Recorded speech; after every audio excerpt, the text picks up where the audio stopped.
Sorry, everyone. I guess that's what I get for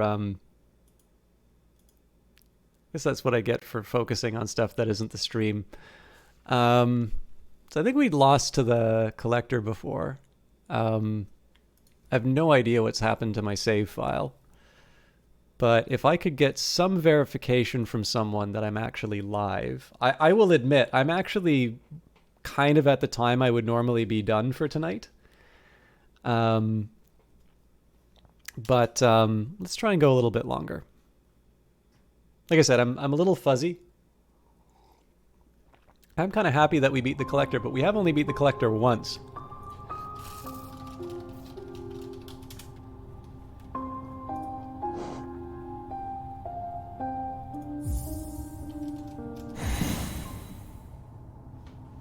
Thank you, Olaf. I've actually made you chat. Oh, darn it, no.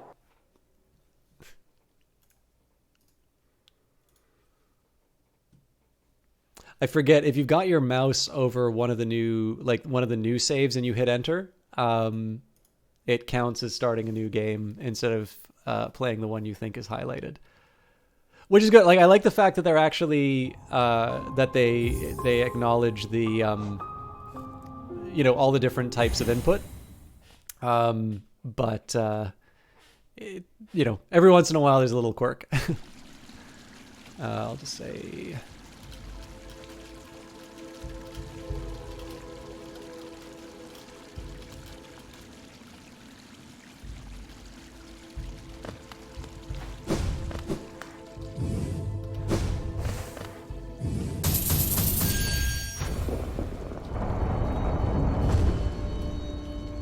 Let me try and bring the topic back to what I was talking about before. I guess when it comes to sort of playing around with stuff,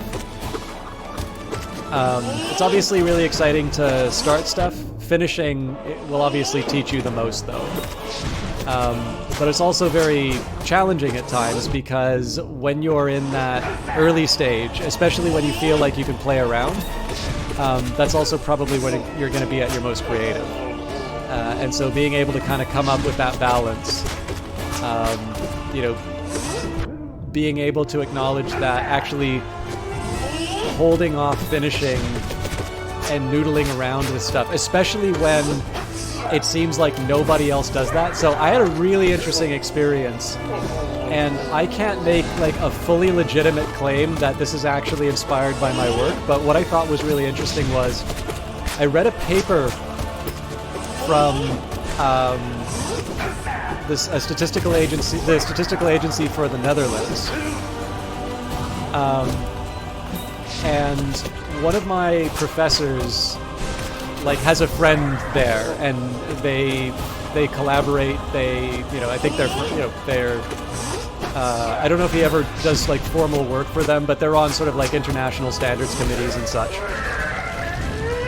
And I'd gotten this, I actually still have this email, this prof who is world class in this field, wrote a really nice comment on my final paper. And I'd done this technique that I'd never really seen, so this is the thing, is I'd never actually seen it being used in another paper before. But I remember my thesis advisor, Francesco, one of the reasons I really liked working with him, as this is not the same person, by the way, but,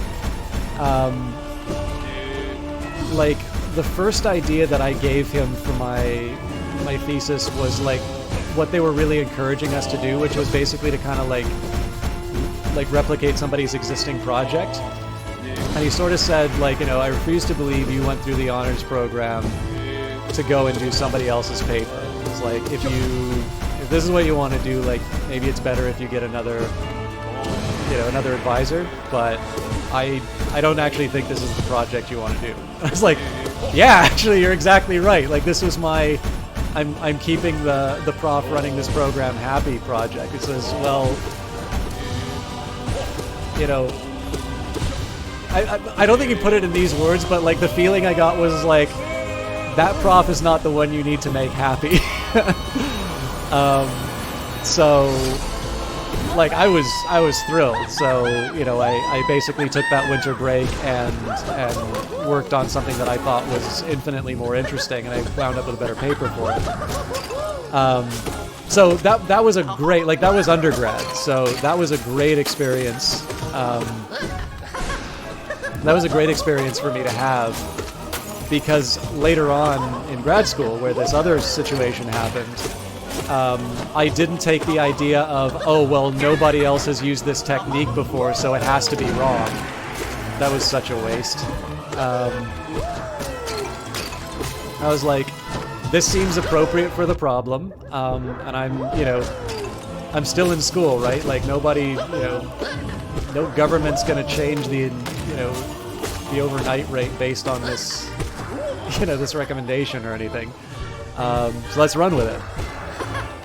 Now, what's interesting is that, again, I'm not going to be able to make the clear through line, but I read this paper. I actually pointed it out to a friend of mine who was in the class after me and showed them my paper. So I was like, am I crazy in thinking that, this could be like an influence for this? And it's just like, well, they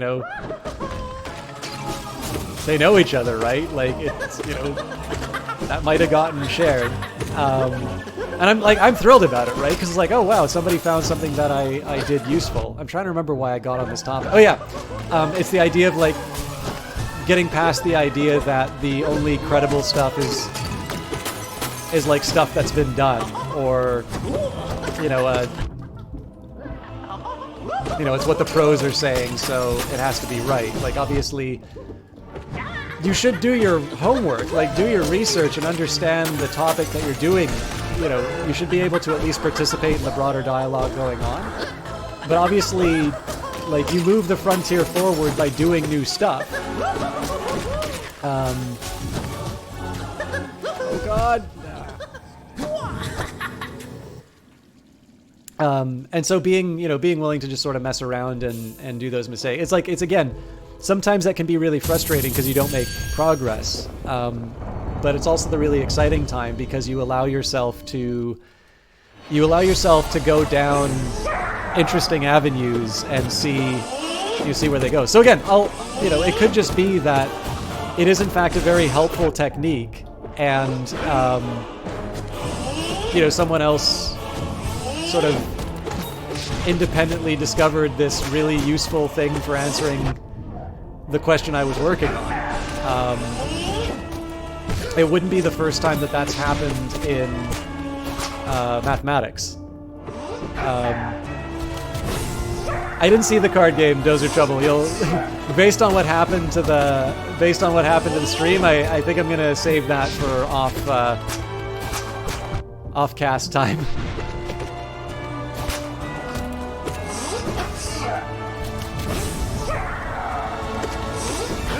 Yeah, sorry if it's gonna. It's very likely that it was a coincidence that my computer basically blue screened after doing that while I was on stream.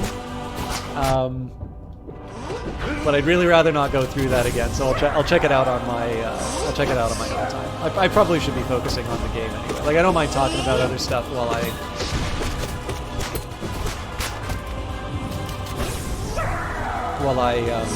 do the battles. Obviously, being able to talk about some of this stuff helps me keep a clear head and be engaged. Because, like I said, I've not had a good night's sleep this week, and keeping focus during these fights is really hard. I'm gonna try to. But I'll let you know what I think of the card game when I take a look at it for sure.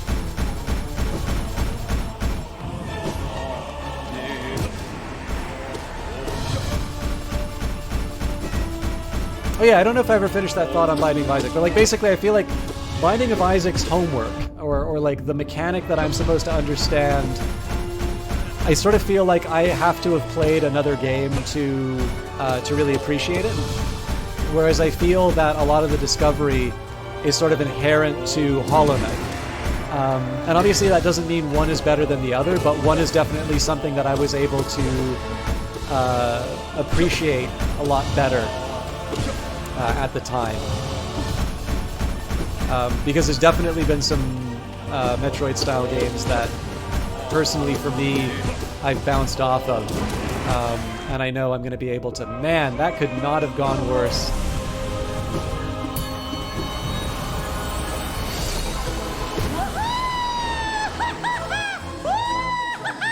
So I wasted all the souls, and I took damage at the last second.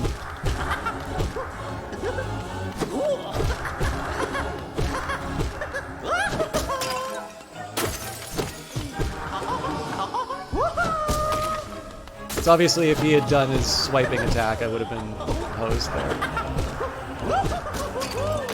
Goal for the card game was 100K, and they got $1 million in an hour or so.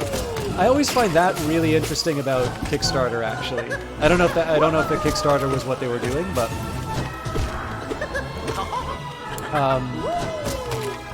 the premise behind Kickstarter was basically independent independent creators being able to finance their projects by appealing to their audience.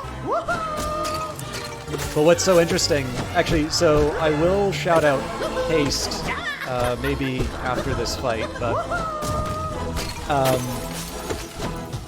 one thing that's so funny is the most successful projects on Kickstarter actually seem to be these like very large budget or very ambitious project. Like it's kind of success breeds success, and particularly people who have already found, like presumably people who could find financing through other means, are actually the ones who are finding it really easy to operate on Kickstarter.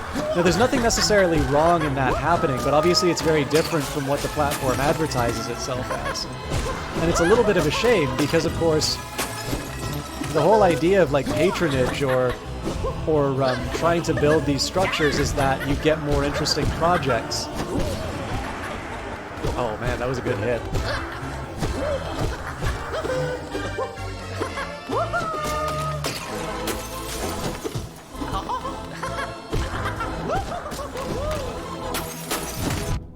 That was really careless of me to do, but...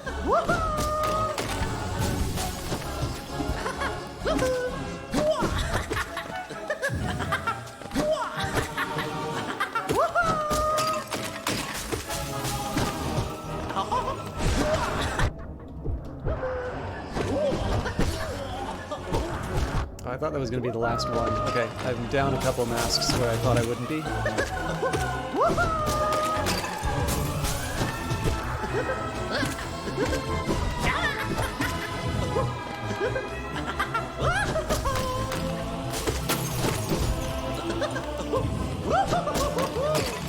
Ah. Oh no.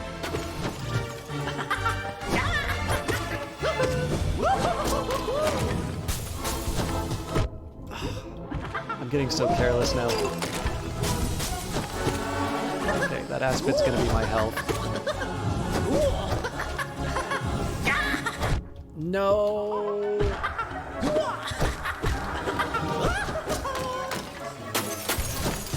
Shame on that Baldur. I'm glad that wasn't like an immediate shooting aspid. No.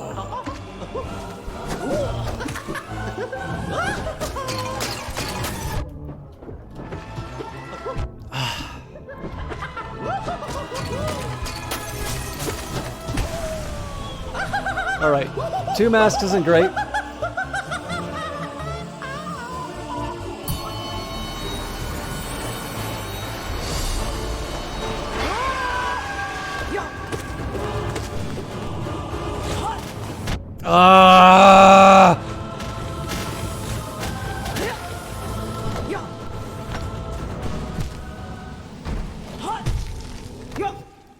That wasn't great.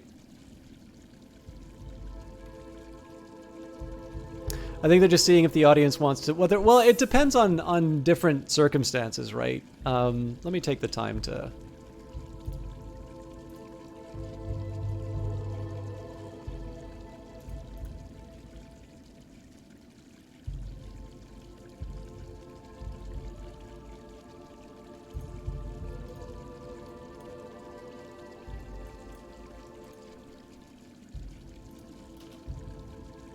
pretty sure I have this in my notepad.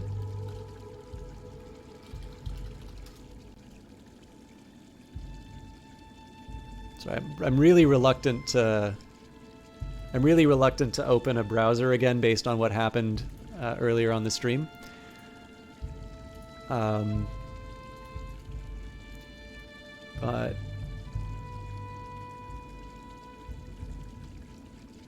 oh god.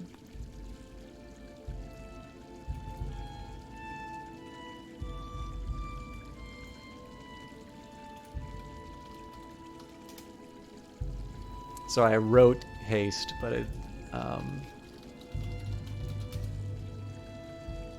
have it here somewhere. Here it is. Okay. Every once in a while, the Windows search function is helpful.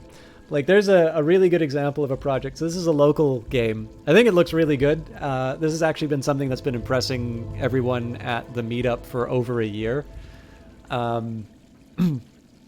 And the idea here is basically sort of a real-time fighting card game. So again, you have a few different little projects. So for instance, think about a company like Fail Better Games. Fail Better Games is not the same company it was when they were going for Sunless Sea. I think that they were close to insolvency at the time that they did a Kickstarter for Sunless Sea.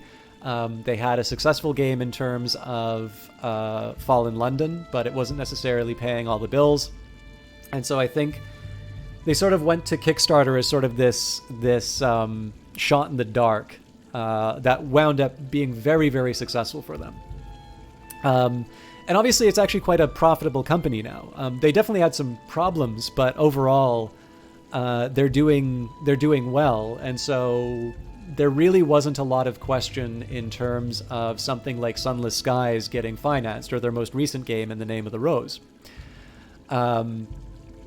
And one of the things about those is that when they get financed within 24 hours, you actually tend to see a lot of momentum. And some of those Kickstarters actually have a bunch of plans in terms of what their stretch goals are going to be, because there isn't a question as to whether or not the game will be financed. So the question is how much they can get, starting out of the gate. Now, a game like Haste is in a really tricky position. So they're about halfway financed, about halfway through their campaign. And there is some early momentum, but, got them about a quarter of the way in the first few days. And then, as with a lot of normal Kickstarters, they hit a plateau. Now, what's really interesting here about Haste is that it is entirely possible that that project will not be funded. That's one of the reasons why I wanted to look for that link and put it in there, because if you are interested in that game, I would encourage you to back it and to share it with other people. Because the thing about Haste is that there's a bunch of people who have looked at that game.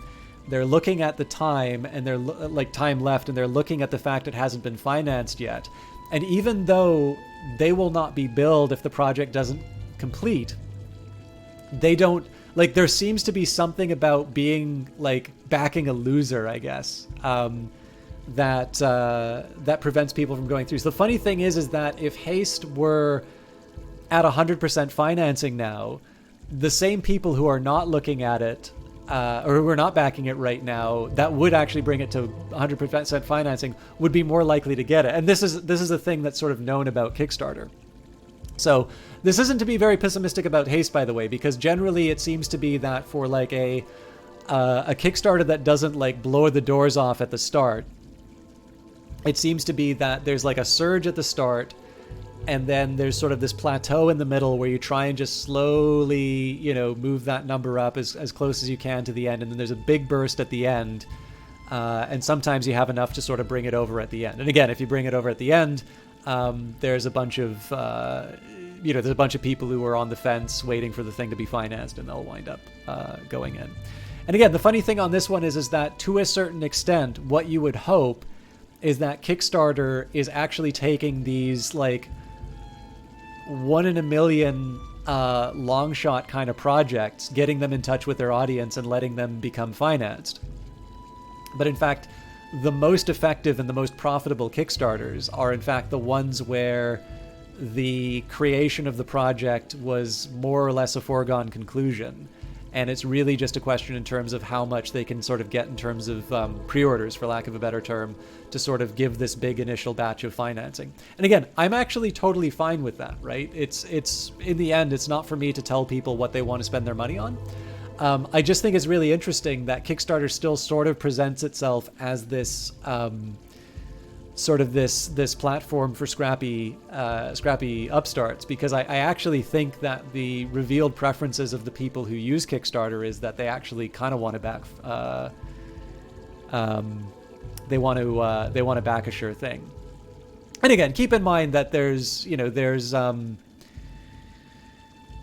as always, there's sort of there's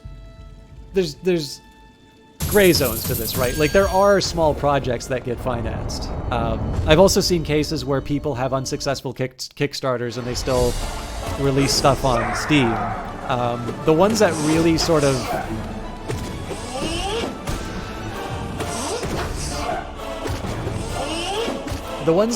kind of discourage me are the ones where I see that they did a Kickstarter that wasn't successful. They release on Steam. Oh man, I didn't mean to walk into it. There's a Steam release that isn't successful, and then I sort of see it on Gama Sutra, 10 lessons from the indie apocalypse, you can't make indie games anymore, it wasn't successful. I'm like, well, perhaps the Kickstarter was a signal that the market for this game wasn't as robust as you thought it was. Like, again, I'm not in a position to tell people what they should and shouldn't be making. But clearly, an unsuccessful Kickstarter is not necessarily a warm green light to put some extra money in development and release it. Sometimes, you've put the effort into making the demo, so you want to polish that up and release it. But I think the expectation there is just kind of some kind of scrap recovery, as opposed to, we bet our life savings on this thing. I have not heard of Terror Below. What's it about, Dozer Trouble? It sounds like you're quite a fan of card games.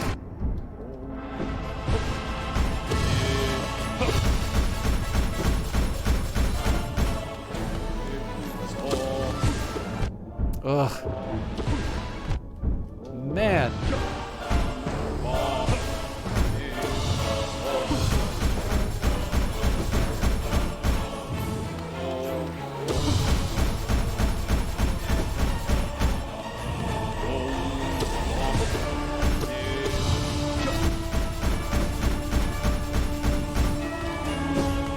Yeah, Terror Below.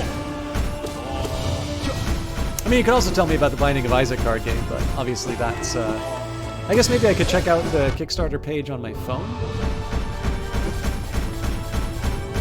I don't know, though. I think a lot of you have been very tolerant for my, my indie game rants. Although I know some of you, come for the rants, so...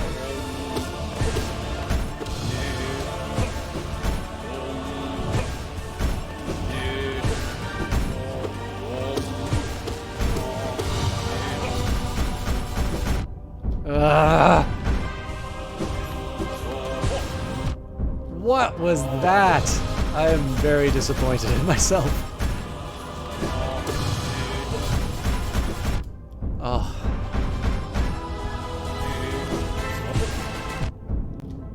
What am I doing?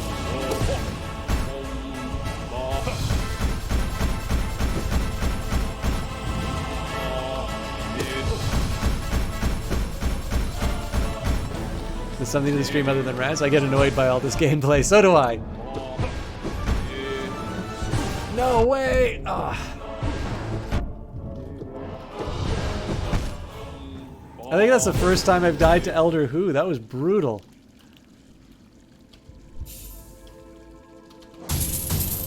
Although I am happy that I got the collector a second time. Like, that is genuine progress. Obviously, being able to make it to the halfway point would be nice. I actually kind of feel like the God Tamer once I start,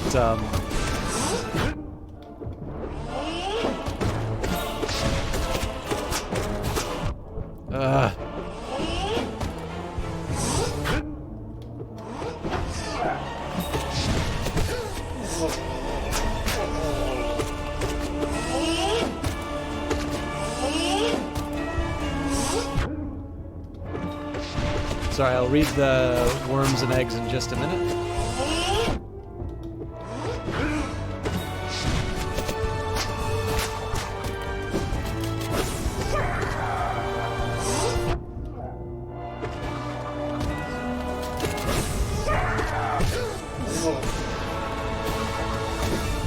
Oh. Oh boy.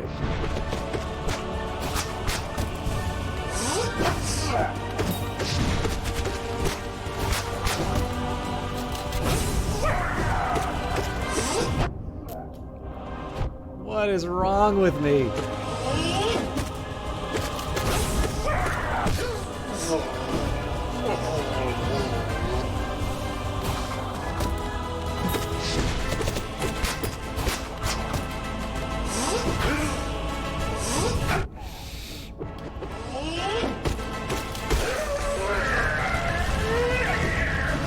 Got these worms, and worms have eggs, and those are what you want.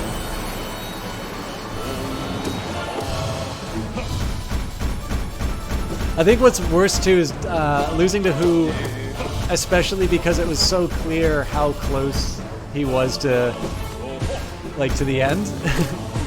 Like I was thinking, like, am I gonna be able to go into the collector with full masks and full vessels? Not, am I gonna get to the end of this fight? Oh, so is it like a cooperative game?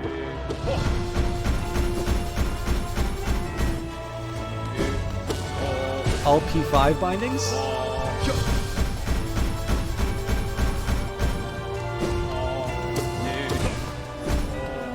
So I'm not sure which you're referring to, the tree top. Again, this is my first time playing the game, so.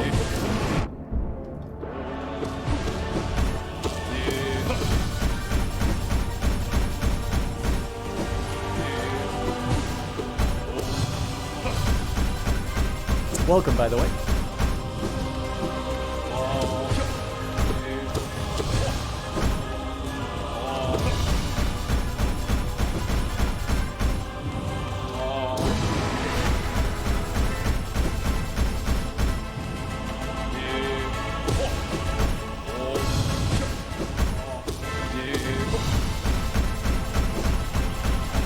So I'm not quite sure how far I am in this, but let's save our souls for the collector. Ah! Why am I a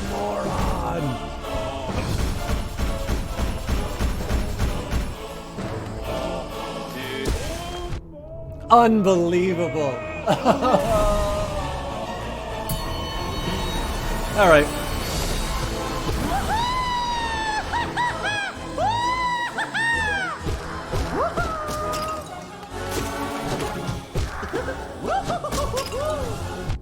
I thought I could have dodged that.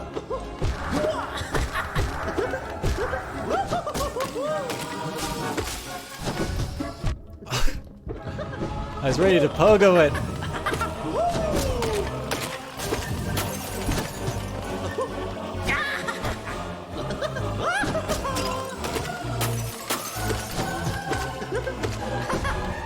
No!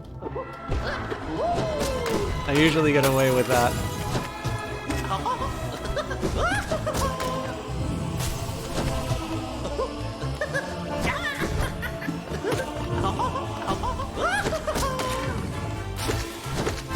So I'm trying to avoid the collector just to get some healing in before. If I do it in this first phase, I'm gonna have fewer potential screw-ups.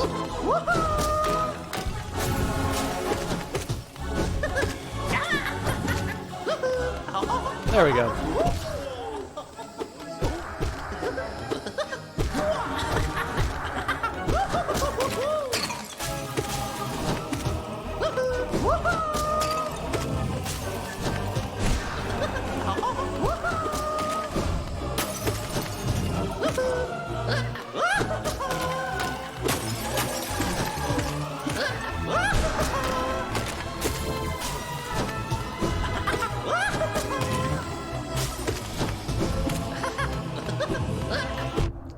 That corner is always treacherous.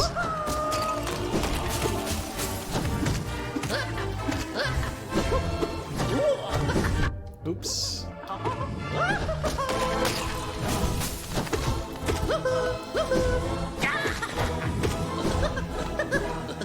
Getting the Aspids off the field is pretty much a prerequisite for me getting the...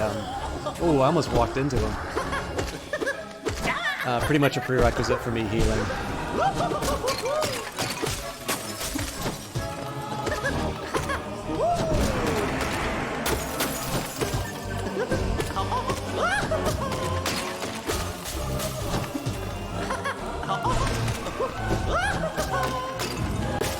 Oh man, I didn't realize the Balder was still there. I don't think I can heal off of that.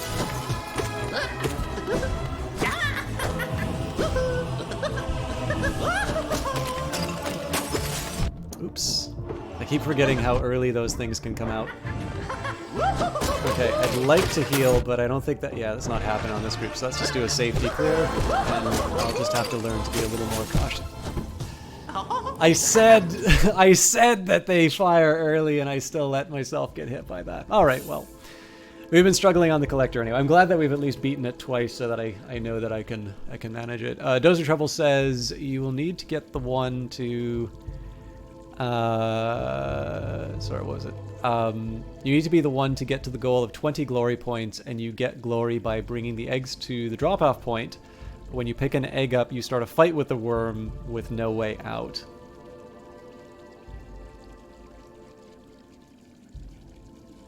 So, like, is the idea here is it's like a fight to the death. You defeat the worm and then you bring it back up.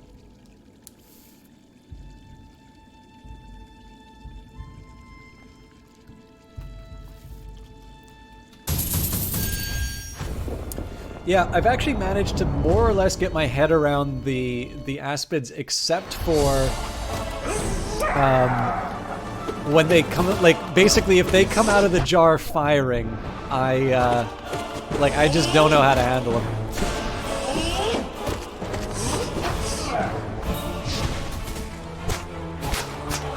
Ah! I'm always gonna get hit by those spines.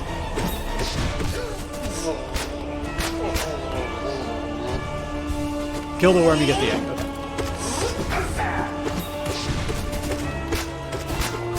Okay. So is that just a Kickstarter game you were interested in, or?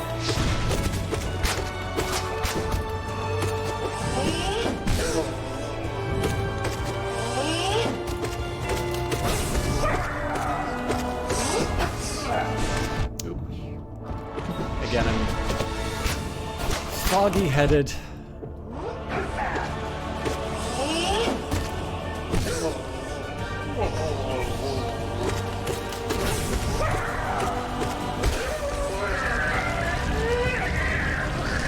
Because this is a very fair game, I could still get hit by the bees.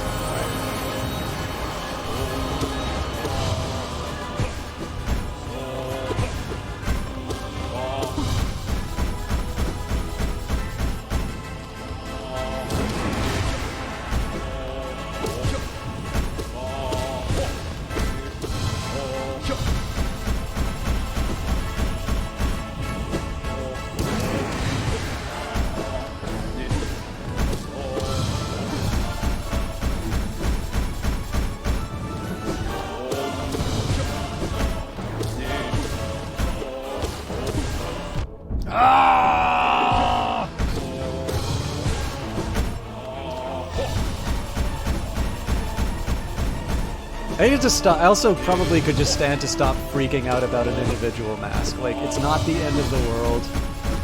I'll get the health back. I think getting frustrated with myself is probably why I'm starting to make more mistakes than... I mean, I'm already pretty mistake-prone, but... obsessing about every last, you know, efficiency in the round is gonna keep my, off the ball. And of course, the big development in terms of the collector fight was just, you know, like realizing that unlike the usual approach of trying to take it out early,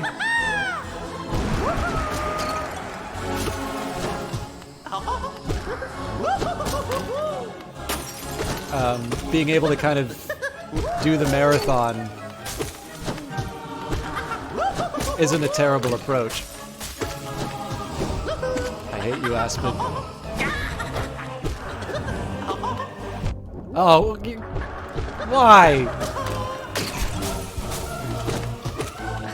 That's even more embarrassing than dying to the Aspids. At least the Aspids are kind of known for being tough.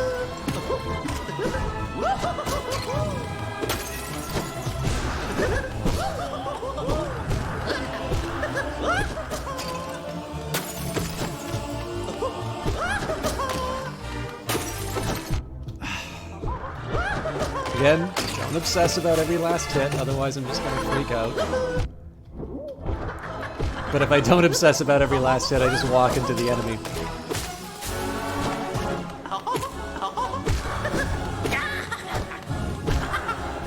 No! I don't know why. For some reason I always thought that once he starts bouncing in one direction, he would go that way until he hit a wall. That was not a very helpful assumption to make. That's just going to be the clear.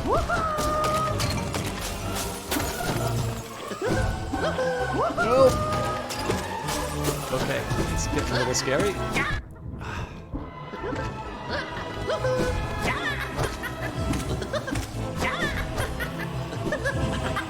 See, I always think he behaves like that whenever he's got his back to you.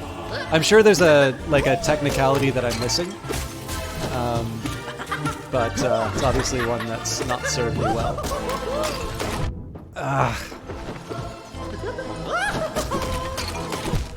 Alright, that... Obviously I got very sloppy partway through that. Your brother heads down to Tasmania for vacation, bringing 4 consoles and coming back with... What?! I didn't even know it was possible to have 9 consoles.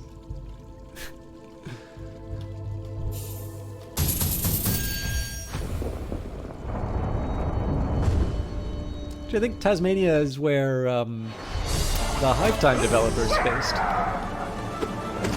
I don't know about... I know Team Cherry is Australian, but I'm not sure exactly where in Australia they're from. Another Australian developer, or used to be developer, was Defiant, who did Hand of Fate. Sadly, no longer a going concern, but definitely a maker of quality games.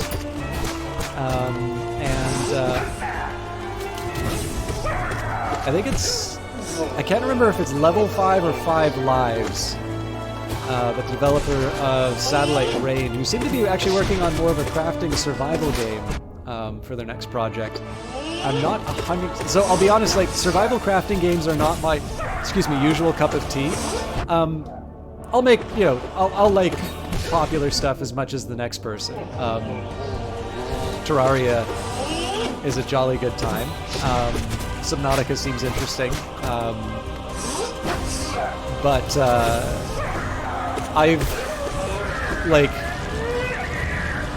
I'm not wired the way that... Like, I have no idea why so many of them... They're in Sydney? Oh, cool.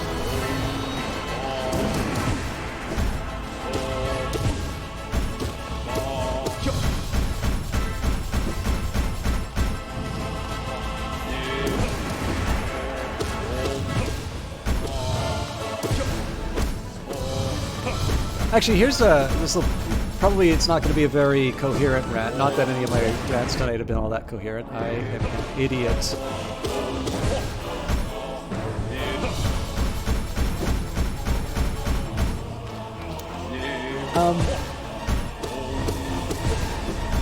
Here's an interesting phenomenon.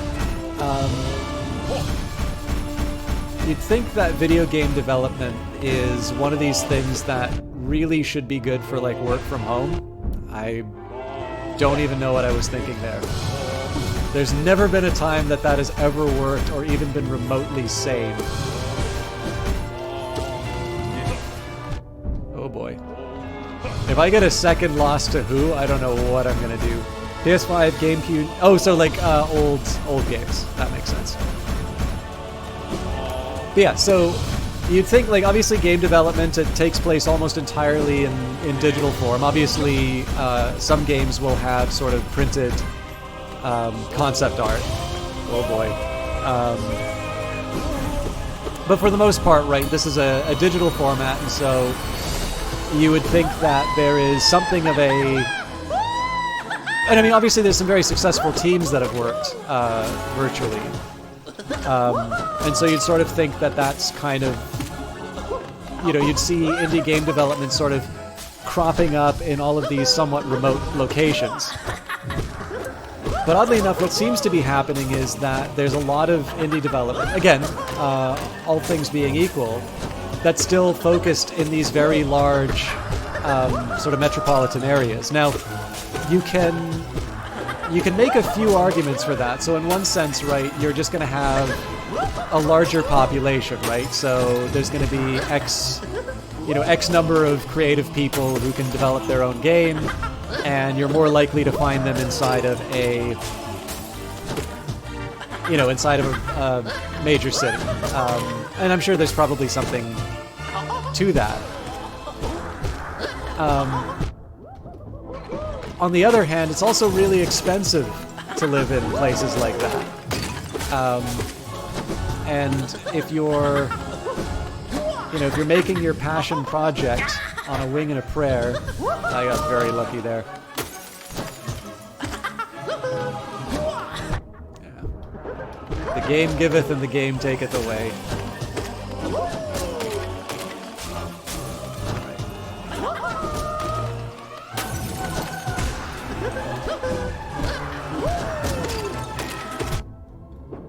That would have been cool if it worked out.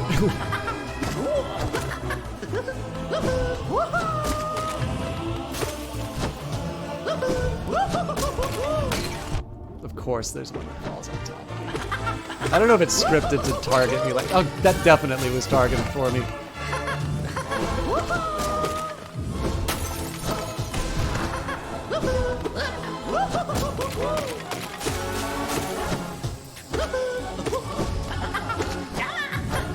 But, again, if you're resource constrained, you'd think that you would, you would see a lot of people moving to these lower cost cities in order to be able to realize these projects. And yet it feels that there's a somewhat disproportionate number of these creative projects that are happening in big cities. And I'm just assuming that there is still such a thing as creative clusters. Like, I'm just thinking about my own experience here. The local game dev scene is, like, really nice people. Obviously, I host the Dirty Rectangles meetup in, on the monthly, on their monthly streams, and people worked on Cuphead, currently working on Tunic. There's lots of good games that have come out of it, Haste being one of them. But it's obviously very different from Vancouver, where you're going to see everything from, Red Hook, which did Darkest Dungeon, to Brace Yourself, who's doing Industries of Titan and Crypto the Necrodancer. You've got Montreal, obviously a huge hub for game development and the AAA space, but also has companies like Kit Fox and what are they called? Allison Smith, the creators of Night Team 4. And I think there's just something about the fact that, whenever you hear about these things, right, if you think about like the Bohemians in Paris or whatever, there is definitely something about having a community to support and sort of reinforce, sometimes even to compete with. There's an exhibit in the National Gallery right now, which unfortunately is closed due to our lockdown, but I'm really looking forward to seeing it. It's Rembrandt in Amsterdam, and one of the things that they're actually focusing on is Amsterdam's place in the world, sort of this huge hub of globalization and really intense financial competition, even among artists, right? Because you have this incredibly wealthy clientele. Wow, that was really bad. Driving, you have these artists who are doing great works, but also need to appeal to clients. There seems to be something about the fact that even though you have these financial considerations and like living in cities like Vancouver or Toronto or Montreal in Canada are not always the cheapest options, you still seem to have this hotbed of creative activity. Again, another indie studio you could consider in terms of... I'm hit again. In terms of Montreal would be Red Barrels, who did the Outlast game, or are doing the Outlast games. Obviously, Outlast Trials is forthcoming. And I believe Outlast 3 is... I don't know if I should call it an open secret, or just, like, a thing that's happening, but not... like, just doesn't have any marketing for it yet. Outlast 3 is different from Outlast Trials, by the way. I believe 2 games are in development at Red Barrels. But again, despite the fact that there might be some, monetary disincentives to working in those cities, it seems to be just the fact that that's where the creative people are, is leading to just more development. And I mean, again, this is stories of networks and mentorship and whatnot.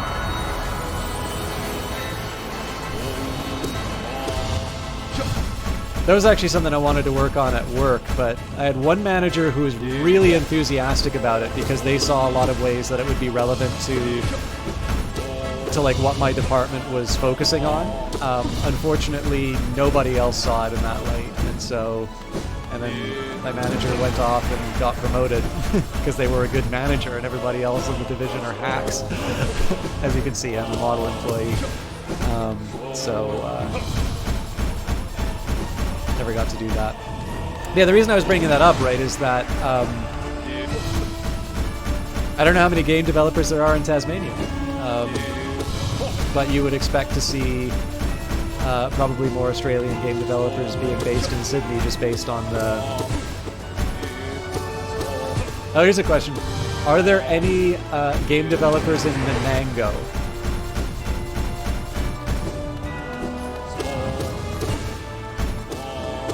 That's the ultimate test.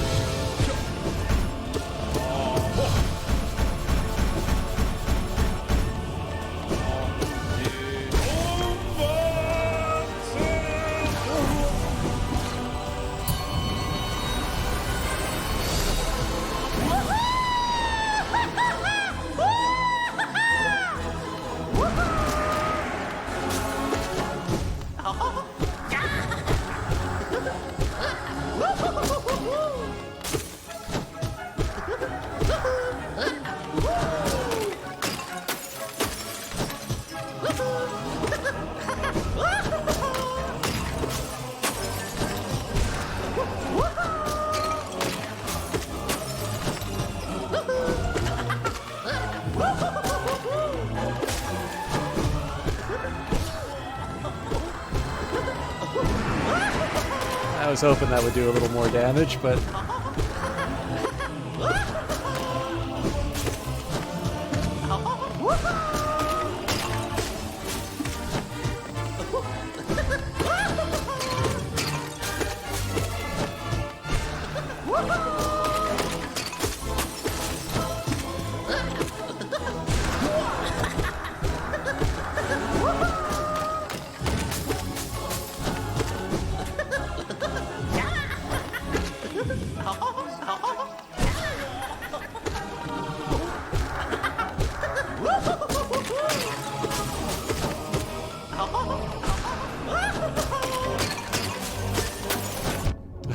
That was bad across every possible dimension.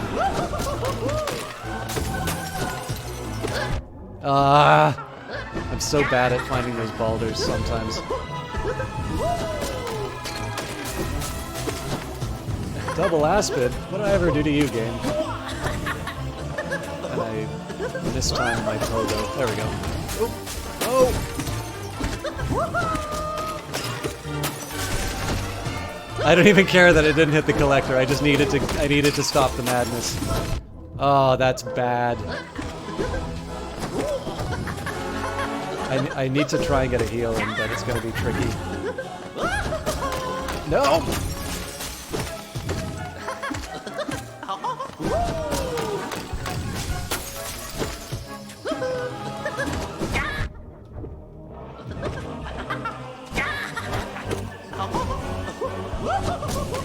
3 masks, not bad, but not great.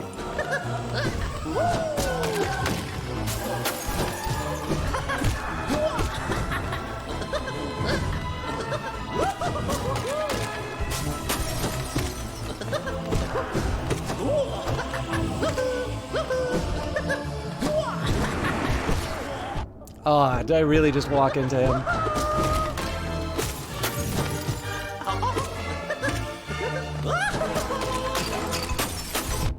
Ah! Oh, game.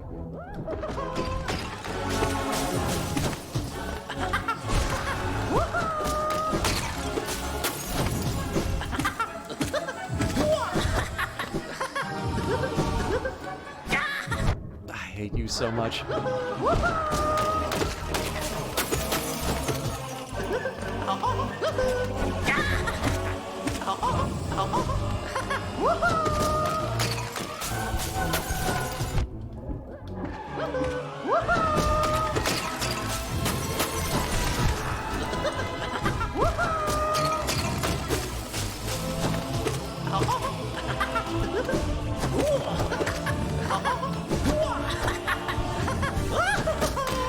Again, there's quite a bit of luck on that one, but we're starting to get out of the woods now. Oh, and then they blast me of this. Okay. I'm glad you like it, Rouge Light Girl. I have a feeling the God Tamer is going to be very short.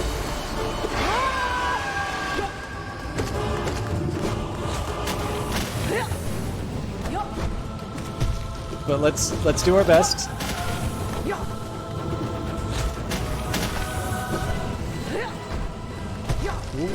No!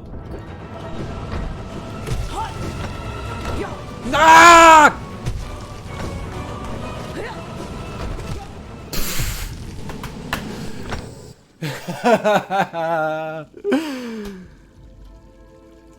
I did my best. Whoa, why am I walking? There were some okay dodges in there, but at least I know some healing spots. I was actually going to wrap up at the 1 hour extra mark, but because you're here, Rouge Light Girl, let's put some extra time. Oh, man. This is going to be pure clown mode at this point. Don't expect any quality. Just expect me to shout at the screen. This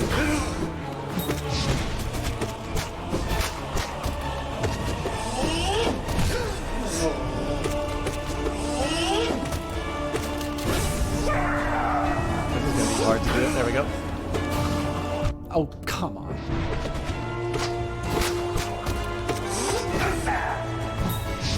That's like 20 seconds. That's surely enough to impress him. That's a record for me, Olaf.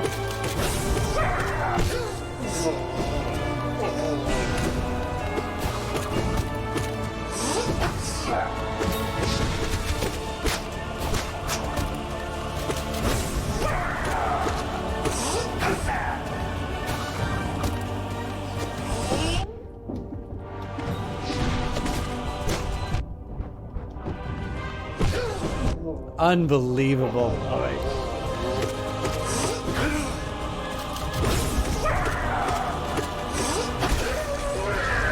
I'd love to heal during this, but okay, now we can do that. You're on farm Wi-Fi, so your stream quality is flicking between normal and 160. Well, this is why I wait for the encoding options, because I bumped my bitrate up to 6K. I probably should be healing before I go hard. I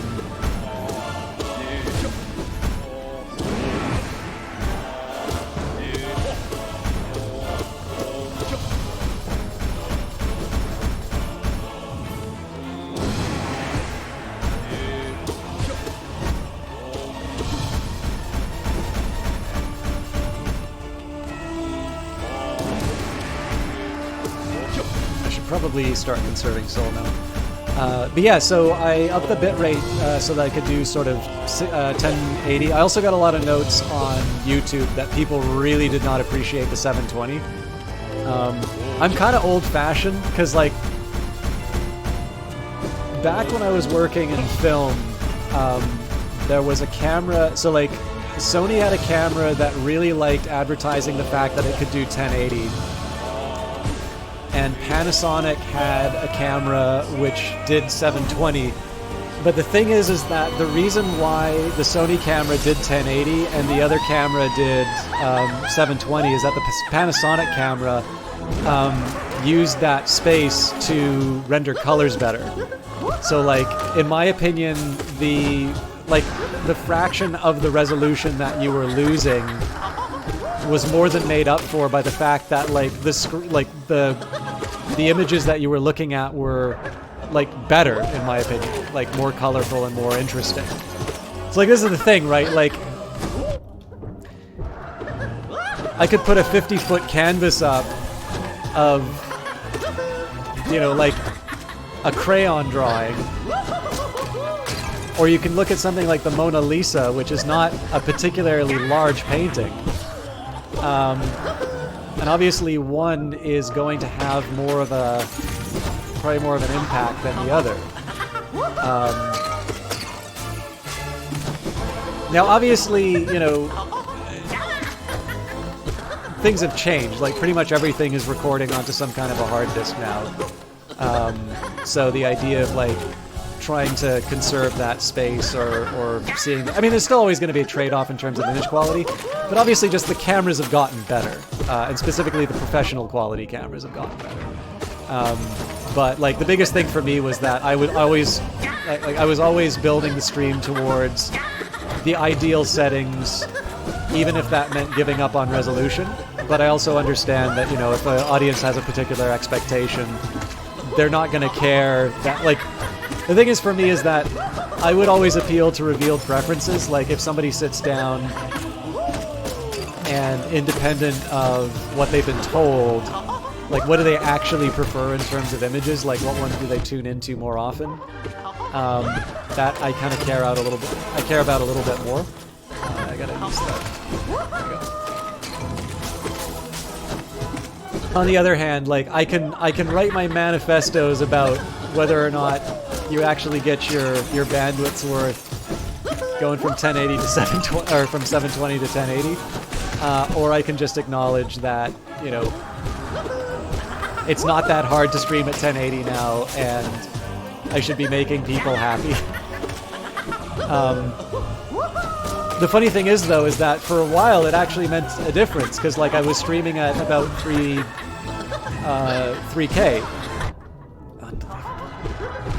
Oh man, I just blew this fight.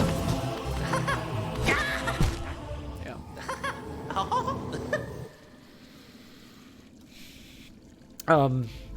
So at this point, again, the trade-off doesn't exist because I'm getting encoding options slightly more reliably. But that was one of the reasons why, for the longest time, I was streaming at 720, because essentially the pixels per inch or dots per inch, or however, I don't really know how the stuff is measured in terms of broadcasting. It was at a level that I was happy with, particularly when I was playing games like Wolfenstein. The audio was at a level I was comfortable with. Basically, I was quite satisfied with the set of trade-offs that I had found for the broadcast. I got a certain number of... I just got a certain number of requests on YouTube that I stream at 1080, and rather than do a separate recording at the higher resolution, I figured, because that has other demands on the processor, which means the types of games that I would be playing potentially changes. I just opted to, I kind of reviewed my options. I saw that I hadn't had the same problem as I had in the past in terms of getting transcoding. Obviously, it is still sometimes a problem. I don't want to say it's solved. There are definitely some delayed starts. But as a whole, I've been able to stream at the higher resolution and still give people quality options. So in that case, my reason for I don't know why I think I can. I've done this fight so many times, and I still seem to be under the illusion that I can somehow outrun that thing.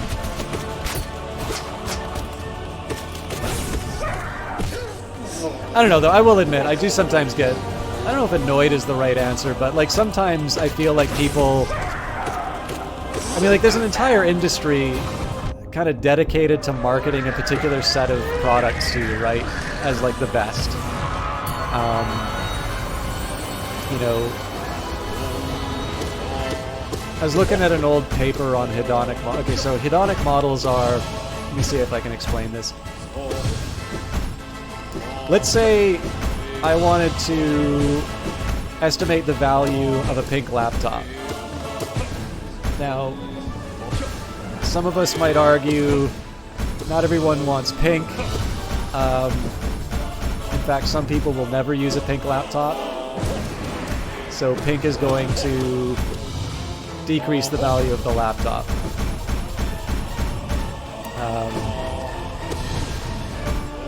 And then I have a friend who only buys pink stuff. So, you know, she'd like probably pay extra for that. Hey, like we can have a debate about it, but one of the ways that you can estimate that in a hedonic model, one of my favorites is one of my students called it a hedonistic model, which I absolutely loved. I can't imagine asking someone this content free of charge anything to see. Oh, well, I mean, I don't think it's wrong to express preference. There are more and less respectful ways of making that request for sure. I don't think it's necessarily bad to, you know, to express a preference. There are, you know, I'm not going to say every request was universally nice. I guess the biggest thing is that, like, I think one of the things that's not appreciated... I mean, okay, so, like, the stream definitely doesn't suggest this from its look. But as it happens, like, my background is actually in cinematography, particularly digital. And yes, I have actually put some thought into the settings that I choose. And I'm, you know, obviously, if the visuals don't work for people, they don't work for them. It's, you know, I can't just sort of, I can't just suddenly pull the expertise card and say it's like, well, you don't know what you're talking about because, you know, once upon a time I did this thing for a living. Obviously, it looks good or it doesn't, and that's a matter of taste, and people are entitled to their tastes. But obviously, when you get feedback like that, there's a certain way of people talking like you don't know what you're talking about. And clearly nobody, you know, nobody looks at the stream and says, oh, I bet you this person, you know, did, oh, I thought it was dead. You know, did digital imaging for a while. And of course, yeah. Of course, because everybody has access to OBS, like everybody has an opinion as to what the best settings are. And most of those opinions are wrong, by the way, but that's another conversation. But the other thing too, right, is like my 720 opinion was something like I streamed that way for a lot longer than like, so the color thing didn't apply to OBS. It was purely a bandwidth thing, that if I went to 1080, the quality of the image at 1080 would not have been as good as at 720. And for the people who cared, you know, they would be able to see the image as intended. And obviously, if somebody wanted to stretch that out across their 4K monitor, well, they'd be perfectly welcome to see their blocky nonsense, but I'm not going to impose the blocky nonsense on people who know better, right? But again, right, if enough people tell you, you know, I'd prefer to watch your stream in 1080, then I need to think about, it's like, okay, is there a way that I can make this happen? For a while, the answer was no, because I didn't have a reliable way of making sure that people who had, you know, restricted bandwidth, that they would be able to continue enjoying the stream. Now, you know, now it's, because I'm able to get those encoding options, people who want to see something at 1080. I mean, I'm doing 60 frames a second rather than trying to push resolution, because again, like the thing is, okay, here's a broadcasting thing.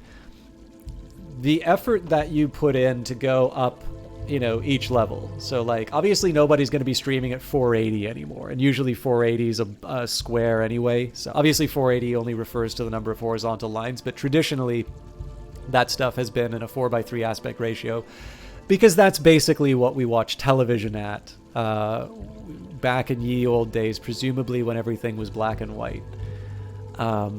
Obviously, there was color broadcasts. Actually, if you watch a lot of old HBO shows, a lot of them are in the 4:3 aspect ratio. And a director who worked really well in that format. Again, this is going to be one of those times where I do... Actually, I'm going to take a quick trip to the bathroom. Because I'll do a little bit of extra time. Then I'll talk about video stuff, and then we'll see if we can try and take this fight a little more seriously. So, apologies to those of you who came in recently. I've not gotten a proper night's sleep this week, and I'm past my normal casting time, so I'm just kind of at the point here where I'm just enjoying the game, catching up with people inside of the chat. Obviously, if you would like a topic to talk about, feel free to bring it up in chat. I'm going to take a quick second for a break for myself, maybe have a glass of water and just generally get myself sorted out. Then I'll say a little bit about streaming stuff. Then we'll put some more effort into the fight, and then I may have to call it because it's getting close to midnight. See you in a little bit.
All right, thank you for all for indulging me. So, I'll get a small rant out of the way and then we'll go back into the Pantheon. So, I do know that some of this stuff is becoming a little more apparent. Sorry, my headphones are tied up, and last time I did this, I lost audio on the stream, so I'm gonna need another second. I feel like an old man just stumbling over everything tonight. What? Oh my god. How did this happen?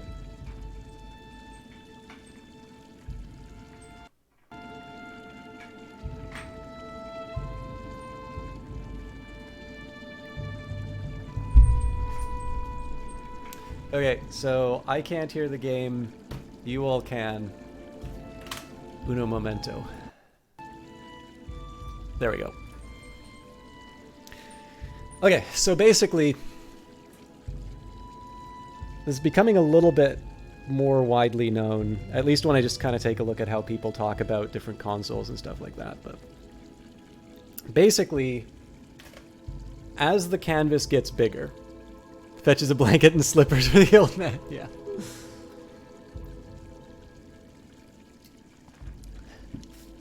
As you move up in resolution, you are... you have to fill a bigger container. Basically, you need to get more pixels each time you increase. So as you go from 720 to 1080, that's what is that? I guess that's like 360 horizontal lines of resolution. And then usually these are 16:9 aspect ratios, although of course there are other monitors which are much wider. You're looking at a certain amount of power that is required to be able to fill that screen. And then obviously, games are not just trying to fill the screen in terms of pixels and such, but they're also trying to give you these really high fidelity images, right? So for a really long time, it feels like for Far Cry, just about every single game had a scene where the bad guy would like get right up in your face. You know what? Let's take a couple rounds on the God Tamer. I'm not gonna go, like try and get to the end of the Radiant, but this will at least let me get my rant out. So obviously, you know, you're fighting on two ends. It's not just that you're trying to fill the screen that the user might have, but you're also trying to oop. What happened last time? I was trying to get him to come in closer to the creature.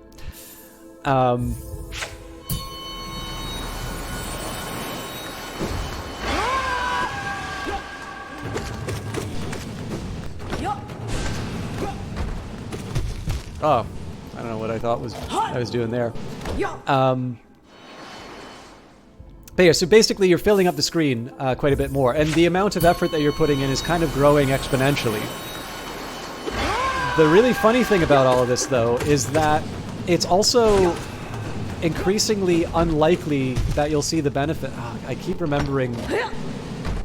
I need to actually get a little bit... the one thing I never really worked on was the distances on this stuff. I always just kind of relied on the fact that I had a lot of masks on the previous runs. It's probably why I'm not doing so well in the Pantheon. Yeah. Alright, this isn't terrible training. And the thing is that, like, this was true when people were moving over to digital photography as well. And people were talking about, it's like, well, you know, there's only so many megapixels these things can do, and so there's a limit as to how big you can print something. But the one thing that was never really factored into a lot of those accounts or those stories was, drat, I really thought I was going to be able to smack him on the head. That generally when you're looking at a very large image, you're also not looking at it, like your nose is not touching the screen. Generally what's happening is you are...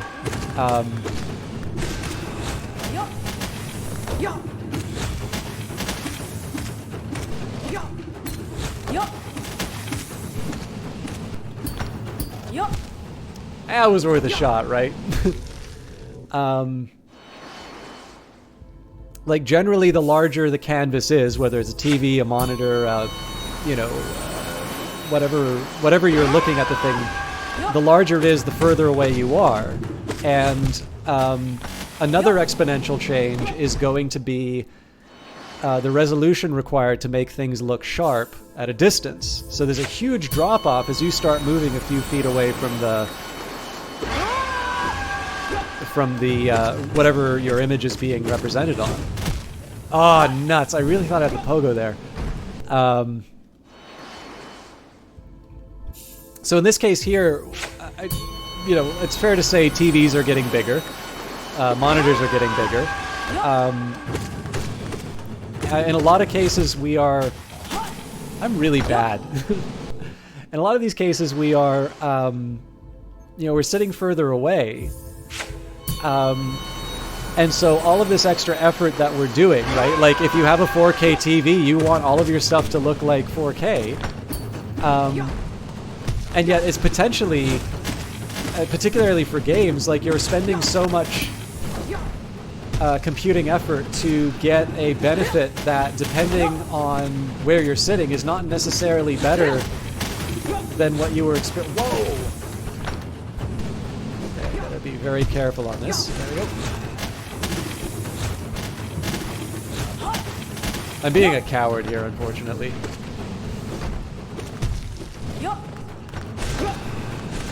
Ah!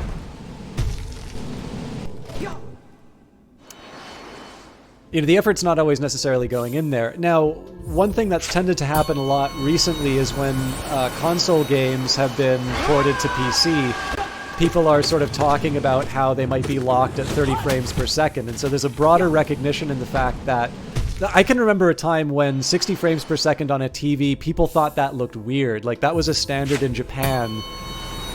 But when people look at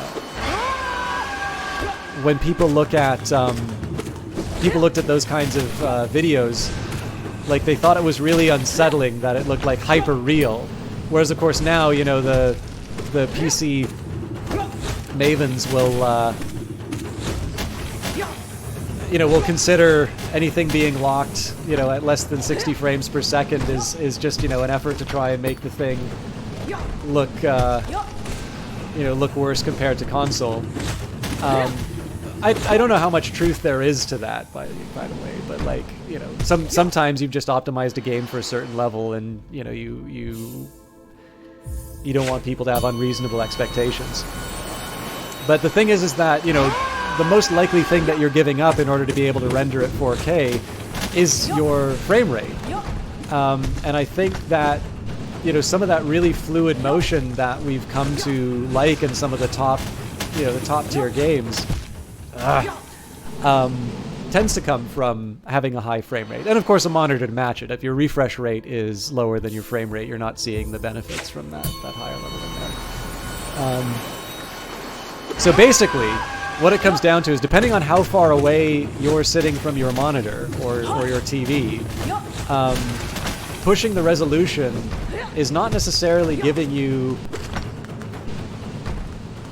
the advantage that people have sold you on. And in a lot of cases, if you actually take a step back, if you go for something that's maybe a little more modest resolution-wise, but can get a good frame rate, you'll actually be more satisfied with the visuals that you're looking at. So that was sort of the rationale that I had for the stream for a really long time, which was like, if I could try and make the bandwidth go further, and I was definitely more interested in trying to push a frame rate rather than push a resolution. But again, like, you can cut against the grain. It's a little bit like when people like, if people were to look at my stream videos and they were to say, it's like, okay, look, I really like watching your Hollow Knight or whatever, but I can't stand watching 4 or 5 hour videos. Obviously, if I wanted to grow the YouTube channel on the basis of the Hollow Knight play, I would have to reconsider the idea of archiving the live streams. I'd probably want to do dedicated videos for that. Good lord. I'm really just sucking.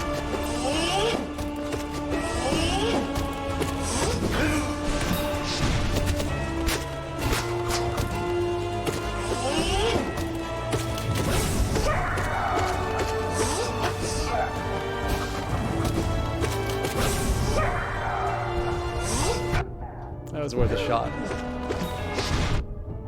That, not so much. Ah, unbelievable.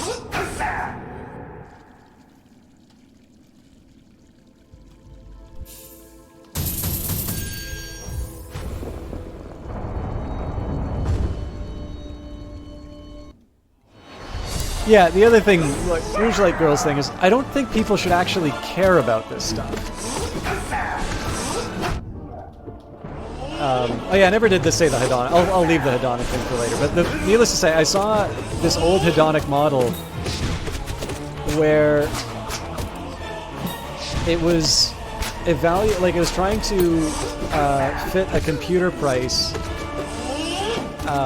based on its characteristics at a certain point in history, and like basically to allow for like a modern day comparison. So like the idea would be, there's a rumor that there might be new MacBooks that come out in WWDC on Monday. So let's assume that happens. One thing that sometimes people who are trying to do an analysis of prices will do is to try and kind of hypothesize, had this computer of this quality come out a year ago, what would it have cost? And the difference in price would basically be a measure of inflation. Of course, you can't take a time machine and have Apple announce a new M2 processor last year. What you're doing is you're sort of building a model and using the best information you have, and that model was still basically having clock speed enter as like a linear term. So the idea is that like the higher the clock speed was, the higher the price would be, and the lower the clock speed was, the lower the price would be. And when I was taking a look at it, what would happen would be these new computers would come out, and they would basically be getting matched to these computers from like 2012 and older. And of course, it's because the developments that we're seeing in computing right now have nothing to do with faster clock speeds. They have to do with sort of the number of cores you have and how efficient it is at doing the kinds of calculations you want. So like GPUs, right? Like the reason why everybody wants an NVIDIA, well, not just an NVIDIA, but like, you know, why everybody's trying to get a new video card is because there's so many cores able to, you know, to render the geometry. Among other things, like obviously there's some really cool tech behind the NVIDIA stuff in terms of upscaling certain textures and such, like the DLSS and all of that.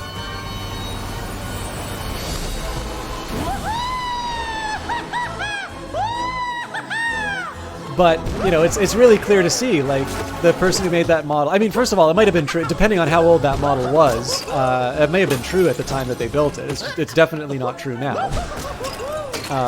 And was actually something leading to incorrect inferences.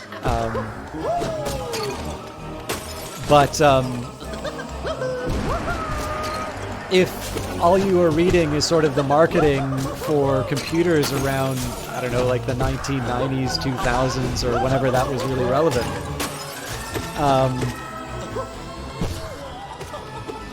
you know, of course you're going to have clock speed, you know, matter. But of course, if you could, like, if you could build that model over again, presumably what you would want would be some calculation of the actual performance of the processor.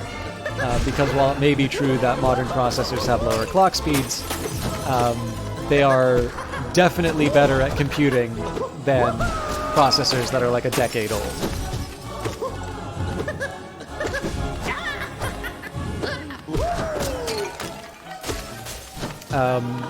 But again, it's kind of an example it's an example in terms of how the things that make for very good marketing, like, you know, it's easy to say to somebody that you want to sell a camera to, you know, get the one with the most megapixels. Megapixels will make your photos look good. It's like, well, no, like, an understanding of lighting and composition and, you know, a careful eye and some thought in terms of what you want to portray will make your photographs good. Like, camera phones are pretty good now. Oh, not just pretty good now. They are good now. Like, if you think that because you're using a phone, you can't take good photos, you know, I respectfully disagree.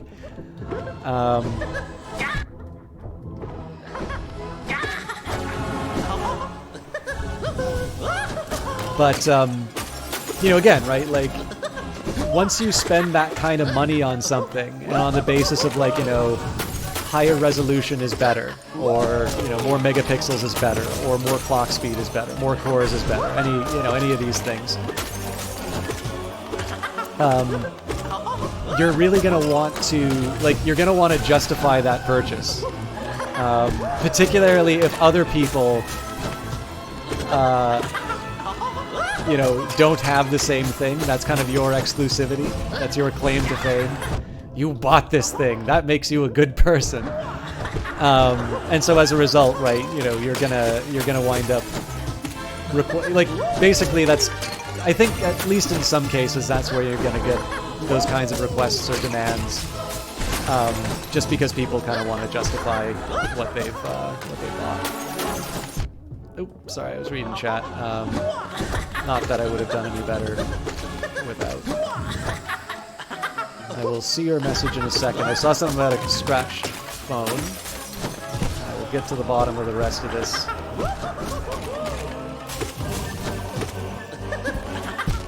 Crap. Okay, you got a phone for your camera, and the lens got scratched really bad, so you never use it. Fair enough, yeah. Yeah, I don't know. I guess the best I can say is that I don't know...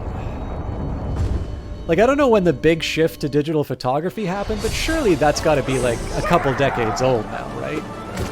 Or at least a decade old. Like, I don't know, 2010 seems like a time where people probably were predominantly using digital. You know, if those photos look good, and like what we're packing now has a decade of sort of research and development in terms of just sensors and processing power. I don't know, like surely there is an upper bound. Like, you know, again, we've already established that depending on your distance from the image, there's just no more resolution to see at a certain point.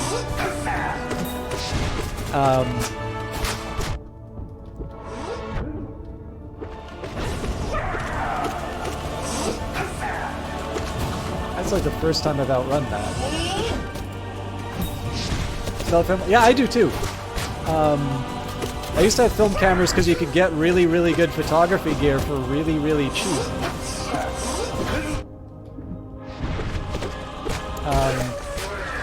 I haven't developed film in a while. I do now have a proper digital camera.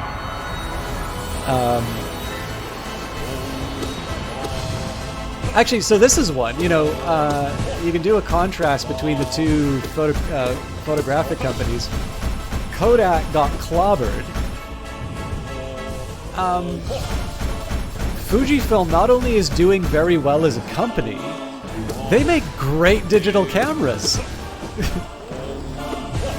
Like, I don't think they're ever gonna, like, I don't think people are gonna, you know, demand a Fuji over, like, a Canon or a Nikon, even a Sony. But, man, like, those are really, really, really good cameras.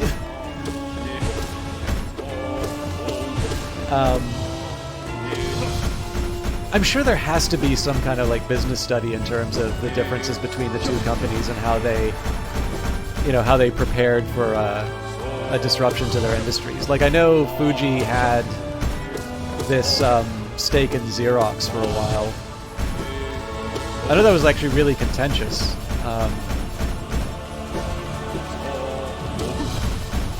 Then again, I don't know if Xerox really counts as a growth business either. Like, how many more people are there really that many people photocopying? Yeah, I mean, obviously, like, it depends.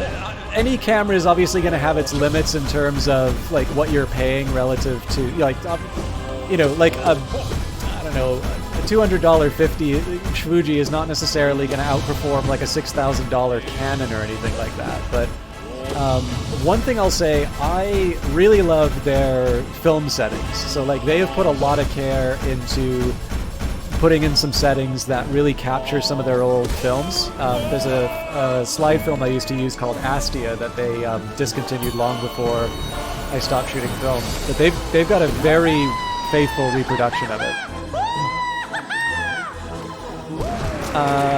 Out of curiosity, is the camera you're looking at the...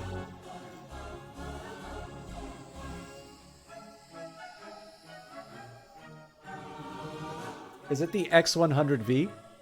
I don't know if it counts as a few thousand, although I know you're based in New Zealand, so there might be a currency difference.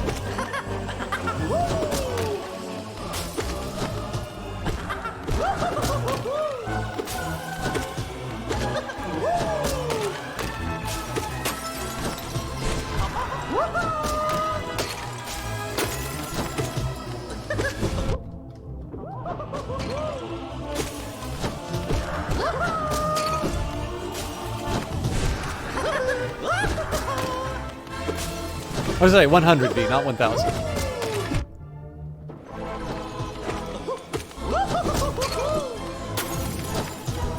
This was a mistake!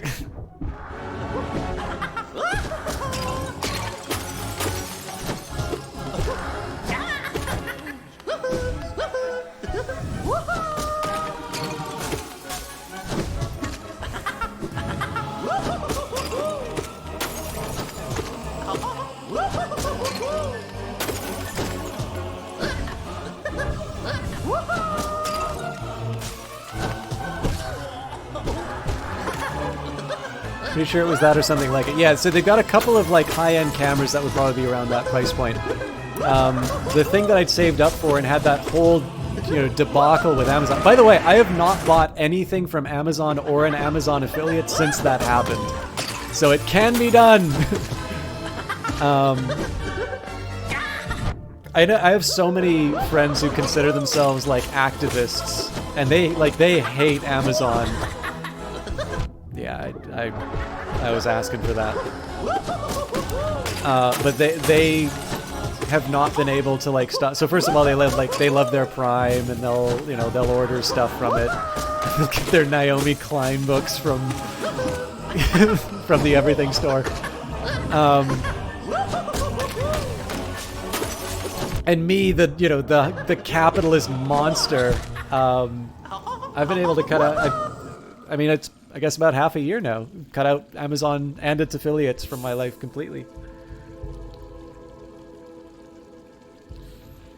Yeah, I guess it also depends in terms of the saturation. But like in my apartment building, like there's always Amazon packages lying around.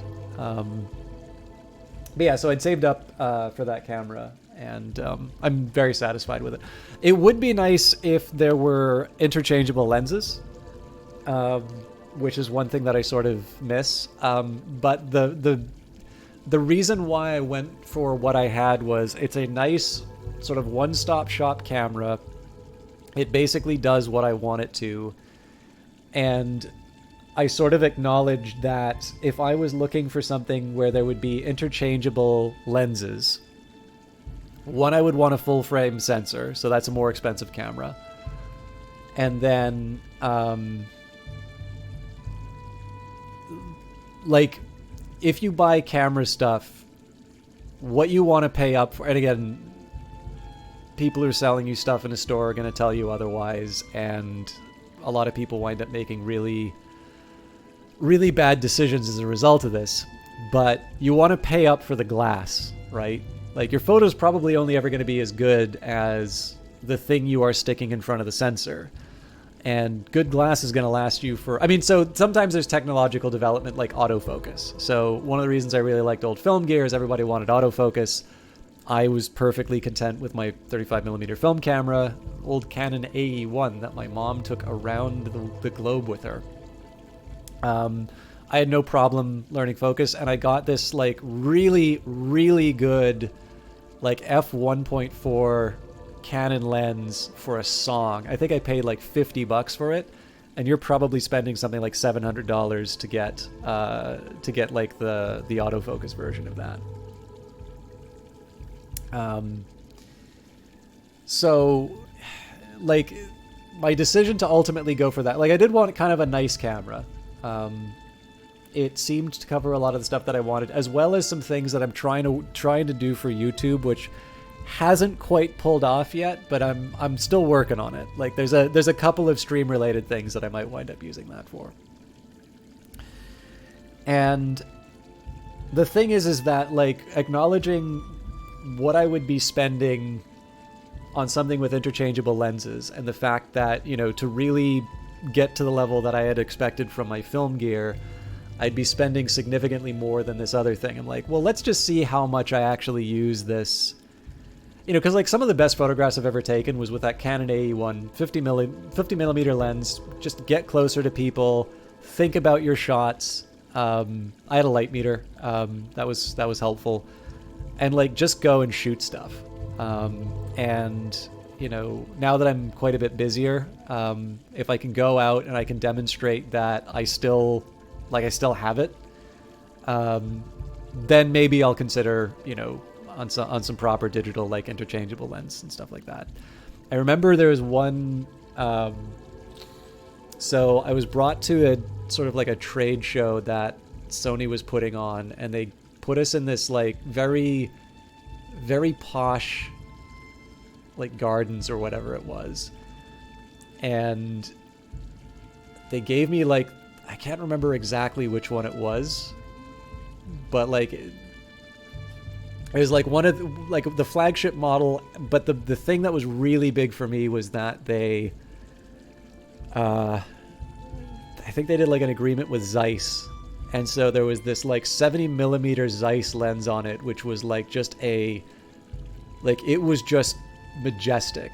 And like I definitely saw some of the people like looking really wary at me as I was like dangling over like creeks and stuff like that, and I'm like, look, this is how people are going to use the camera, right? Like I'm not gonna I'm not gonna juggle the thing, you know, over a ravine to, you know, to you know, to get a shot. But like, let me get the angle, right? If you want to show off people what this thing can do, like, let me take a good photo. Like, nobody's gonna care about the nice lens, if the photograph doesn't look good.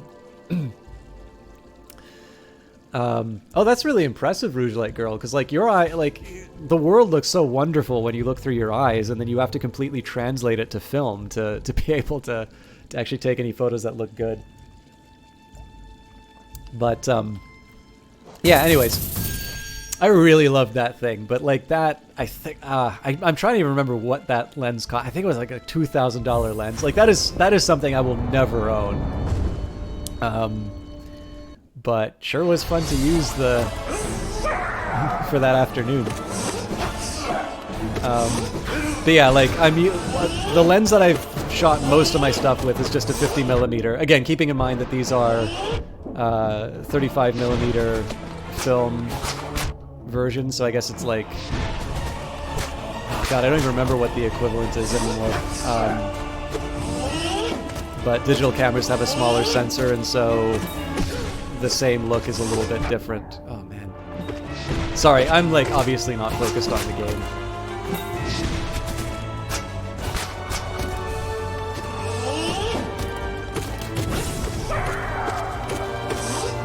But I'll admit, like, I definitely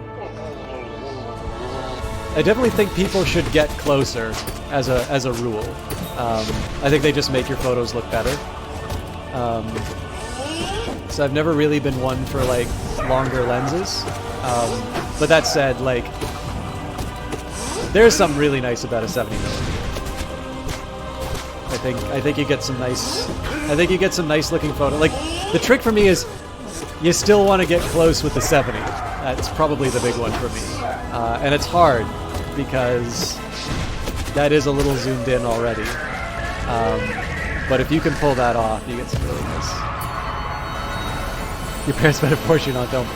Yeah, so the trick for me was like I would develop my own stuff. The chemistry was still expensive, but I got a pretty good deal on a scanner which happened to have like an attachment to put negatives in. So again, it's still like a flatbed scanner. I actually think I still have it in my apartment somewhere.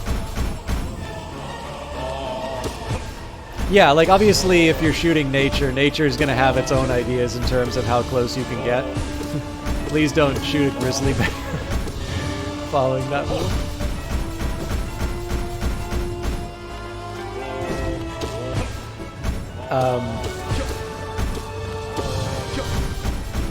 But yeah, like for me the workflow was always shoot film. The film gear was cheap, and I was comfortable with it.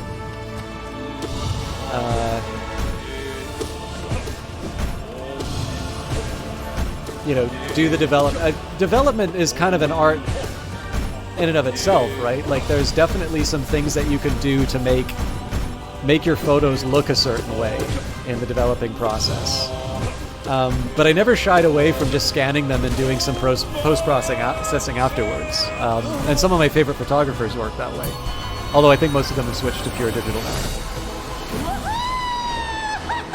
now. Because like anybody who wants to make you feel bad about like cropping your photos or editing afterwards, like they're just not focused on creativity. They're not focused on like bringing beauty into the world. I think, you know, and like again, I sometimes this is in a professional context, but I remember this guy going off on like people who, you know, like it was a bad thing that people were cropping their photos afterwards, and that like all the best photos were ones that didn't ever use cropping. And like I'm just thinking to myself, like, the fact that the person knows how to crop the image into something better shows that they probably know more about composition than you do. Like, what? Like, is there some bonus point that you get for, you know, for finding the photo through the viewfinder? rather than finding it in the, in the dark room or the editing room. Like it's a complete myth to think that there wasn't cropping when people were shooting film. And there is you're giving up resolution when you do that. Like, there's a cost, but again, I'll take a beautiful low-resolution photo over some purist's, gatekeeping nonsense as to what they think, the essence of photography is. Now, with that in mind, it can be really, really helpful to deny yourself some of your, I guess, crutches, for lack of a better term. So, like, if you find that you're not being very thoughtful about your photos because, you can just sort of spray and pray and you can sort of fix it in the edit afterwards. Like, maybe you do want to impose some kind of restriction like that because you're going to be able to, you're going to be able to grow as a photographer. Sometimes being able to, sometimes having to work around constraints is a big benefit. Whenever I was I wasn't necessarily a cinematographer on a lot of things, but on like small indies, I was able to do it. And I actually really like shooting on locations, because, I would sometimes get really lost on sound stages because I could put the lights anywhere. And I found it really encouraging to try and solve the problem of, I want it to look this way, but I know I can't bring a bulldozer in and like destroy this wall to put the light in this spot that would be perfect. How am I gonna do this? And I think that led to more interesting. I just think that led to more interesting results. That was part of the fun for me. That said, sometimes you have an image in your head and you're like, I really wish I could do this, and I know I can't. So you take some, you lose some. Win some, you lose some.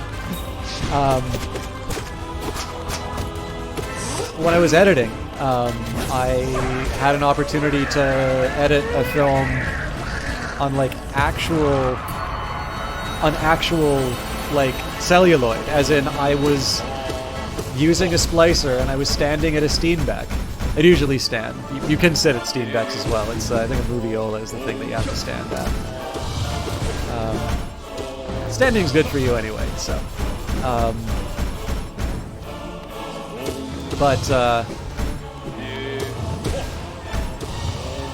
When you have to tape the film together and when you have to actually pick the frame that you cut, you make very different choices than, what I do now that I'm working in an LA. Honestly, if I could, I'd love to go back to Final Cut Pro. But that's a Mac thing, and my powerful computer is my PC, so no Apple editing software for me on my PC. And I think I kind of carry the benefit of having to think about my edits that way. Now, I haven't edited stuff in forever, so I'm sure most of those lessons have sort of been lost, but giving yourself constraints like that can sometimes be really helpful. Just in terms of maybe challenging what you think you're going to have your shorthand, right? Everybody wants to be productive. Everybody's going to want to get their work done. And if you start relying on a certain technique over and over again, that's not always the most creatively satisfying approach to something. So if you get a chance to sort of upset those methods, it can sometimes lead to some really satisfying, not only just really satisfying projects, but the results can sometimes be a little bit better than those things that you sort of think you can't live without. So, like, for instance, for me, I really like tinkering. So, like, if I have the option on a digital camera, I would love to shoot RAW. Obviously, RAW does not necessarily look that great as a default option, but it gives you the most flexibility in terms of just getting a particular kind of result.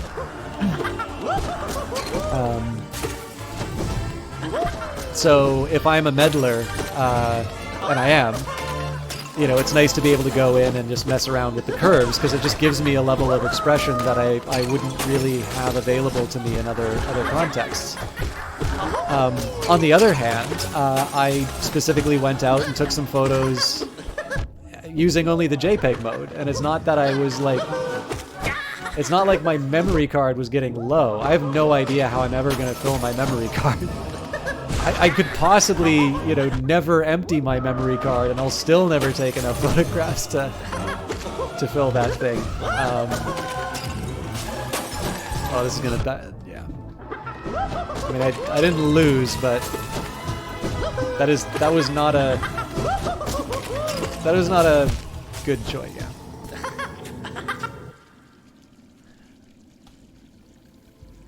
And yeah, I don't know. Like, even then, like, all this stuff that I'm saying, I don't want to turn into that guy who was like, you know, I never crop my photos. You know, that's not pure.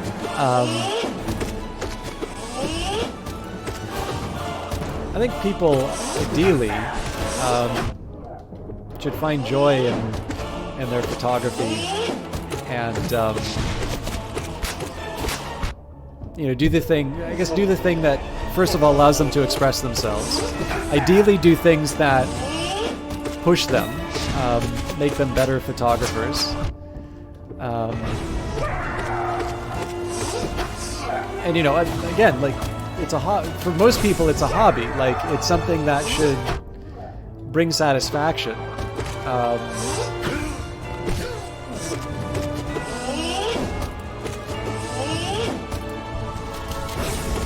And I guess the big one for me is that I sometimes realize that, like, the appeal for some people isn't actually the process of photography itself. It is the buying the camera and, like, comparing to other people, like, what one you got. Like, it's the tech thing. It's maybe one that I understand a little bit less. But I don't know, I don't suppose there's any harm in it. I guess the only time I would be worried about it is if, like, people... Like, if people were to feel... You know, somebody who just genuinely enjoys photography is sort of made to feel small because they don't have, like, a... whatever mark, 5D mark, whatever the Canon's onto. Like, that was kind of their prosumer line last I checked.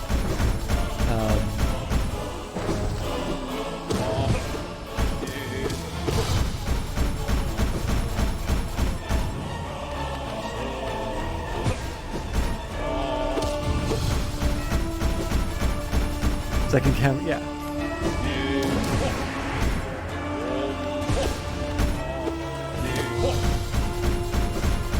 The other thing too, like, you know, obviously I've been a little more pessimistic in terms of, like, the latest and greatest tech. And partly I'm just talking my own book here because I don't exactly, like, I don't have the wherewithal to just pursue the latest technology all the time. This camera that I've got is, like, the first digital camera I've ever owned that wasn't on a phone. But I will say there's something, for me at least, there's something about there is something to be said for the fact that, you know, cutting edge tech really does in some cases enable people to do new things. Like, so some of the stuff that you're seeing in Unreal Engine 5, right? I don't know how many independent games are necessarily going to benefit from, like, Nanite and Lumen. Although I actually got an interesting indication from a developer that the Lumen stuff might actually be helpful to them. I was a little surprised to see that, but they obviously know their business better than I do.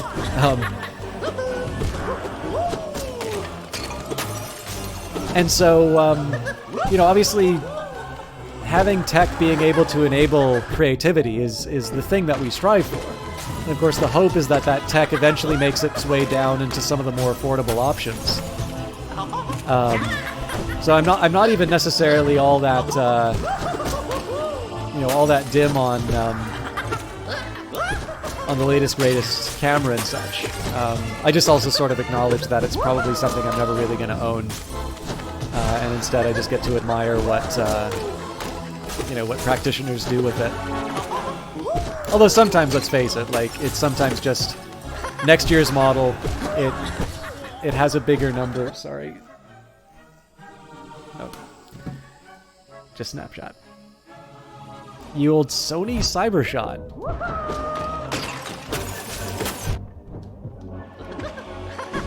I don't think I even know what the Sony Cybershot is. But I mean, that's true for anything. Like I think the only one I can really remember was Panasonic had, I think there's something called the Lumix.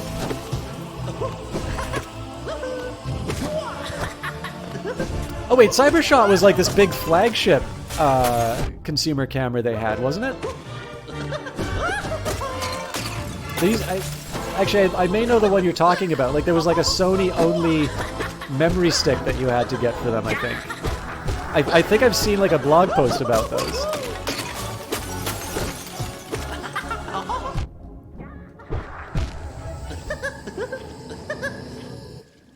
Late 2000s affordable camera. Okay, maybe I'm thinking of something different then.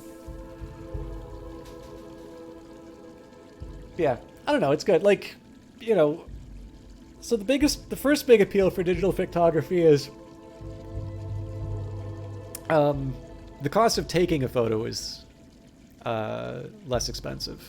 As bandwidth has gotten better, obviously the transmission of photography is also less expensive. Obviously, you can still get prints, and it's sometimes nice to have prints. Like I had a friend who really wanted me to not just like, obviously I was happy to give the photographs as a gift, but they really insisted that I sign it. I was like, the signature is not going to mean anything, but they're really happy about it.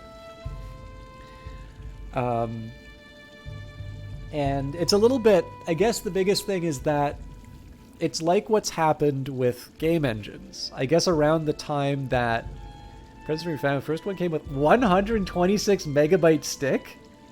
You get like 2 photos on that? No, but I guess the megapixels would have been in like the single digits, so you would have been getting a bunch of photographs out of that. But like I'm just thinking about, I think some of my raw photographs are like 50 megabytes. Sorry, I've long passed the point where I'm doing anything good in this game, so I'm actually going to take a minute here and see if I can find a raw photo I've taken. Do I have any on this computer?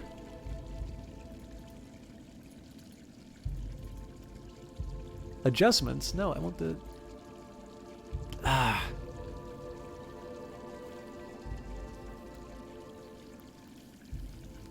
Why do people make programs like this?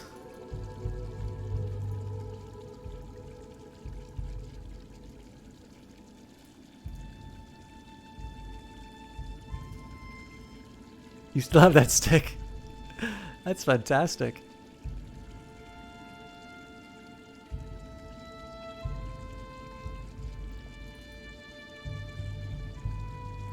I'm gonna look in one more directory and then I'll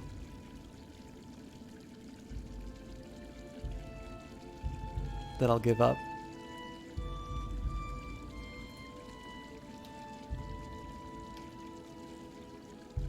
Man, I got some weird stuff on my hard drive.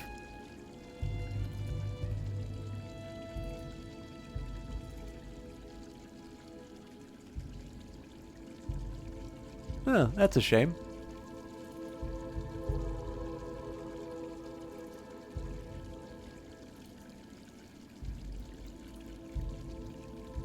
Yeah, I can't seem to find him. Although I suppose for reference, let's take a look at some of my surviving Mars shots. 1.6 megabytes. Ah, that's not so bad. I mean, you can get a couple hundred. Over 100?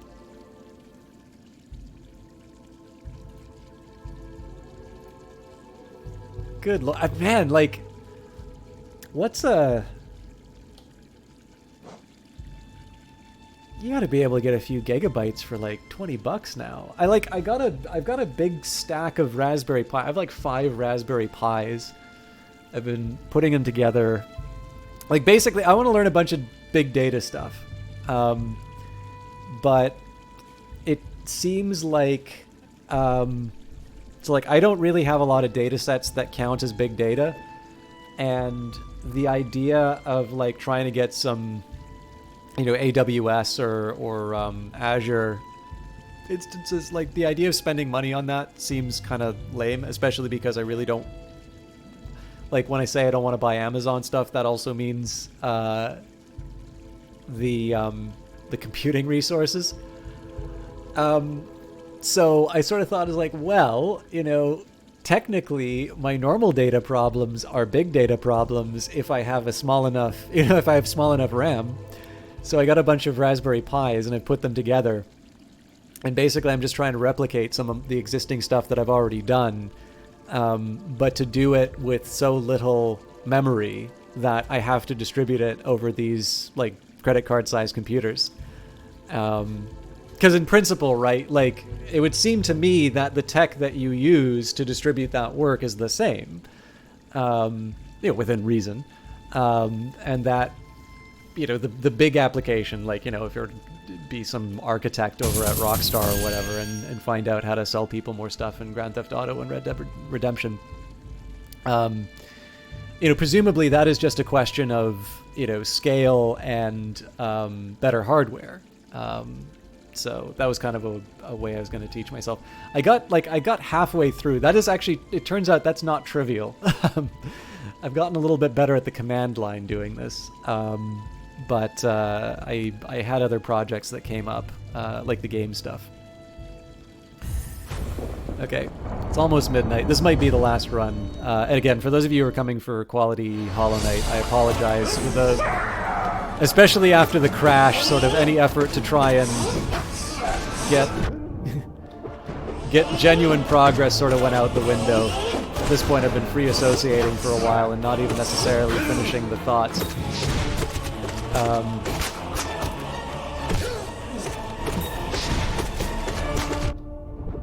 I am bad. I really thought I dodged that. Okay, that was just dumb.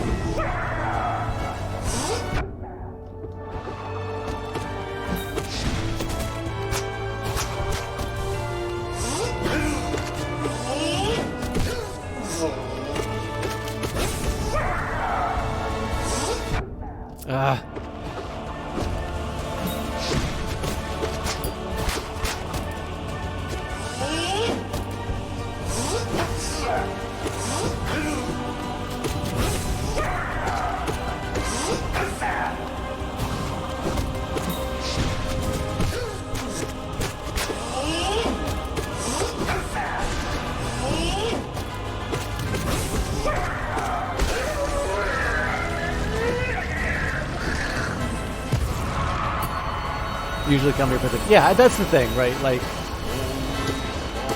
I'm pretty sure nobody's coming here for skill at Hollow Knight. I don't want to, like, completely ignore the game. Like, you know, I like to think that I'm capable of... Well, I'm actually not really capable of doing both, but I like to think that I can do chat stuff, especially when I need, like, a little bit of a mental rest from Hollow Knight. I do wish I was a little more coherent in my thoughts, but I mean, the things that make me fuzzy during the game are also the things that make me maybe not the best conversationalist. I'm really going to work on the sleep stuff. I do have a lot on my plate, both at like work and sort of outside of work. But you're here for the MLG chats. Yeah, I don't know. It's actually, I am going to be doing some more Industries of Titan stuff.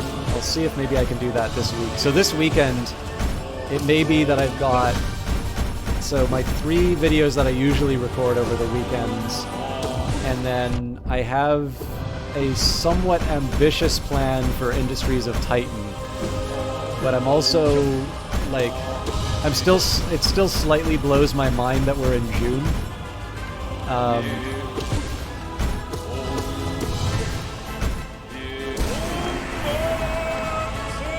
So I don't know. I'm getting used to that, and like I'm just learning how close the Steam launch for Industries of Titan really is.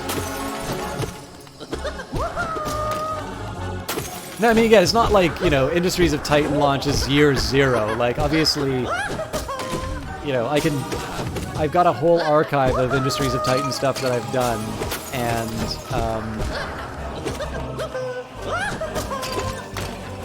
you know, like, people will be able to find my stuff. But that said, it would be really nice to, you know, like, it would be nice, given that I have some experience in the game,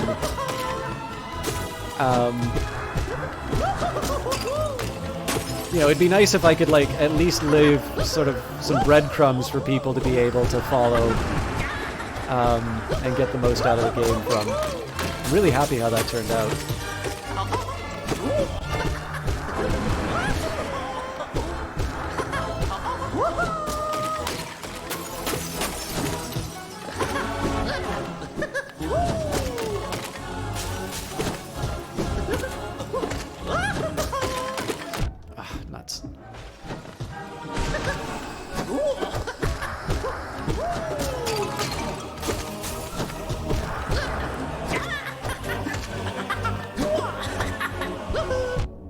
Thought I would be able to dodge that. Okay. I sort of gave up some of the momentum that I had before, but we can get it back.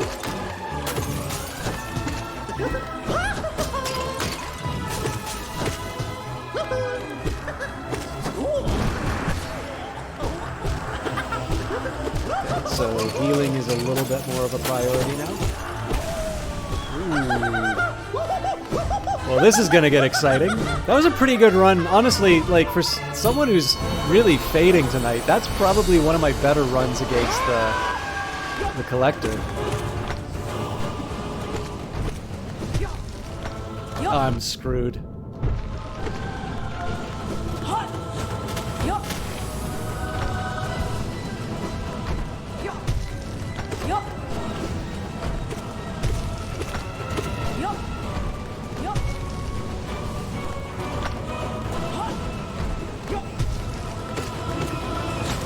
No!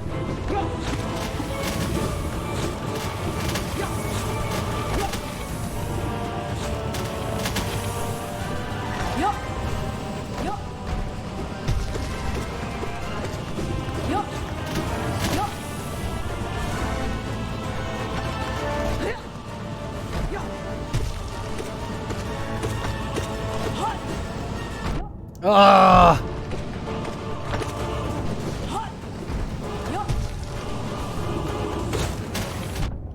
Come on.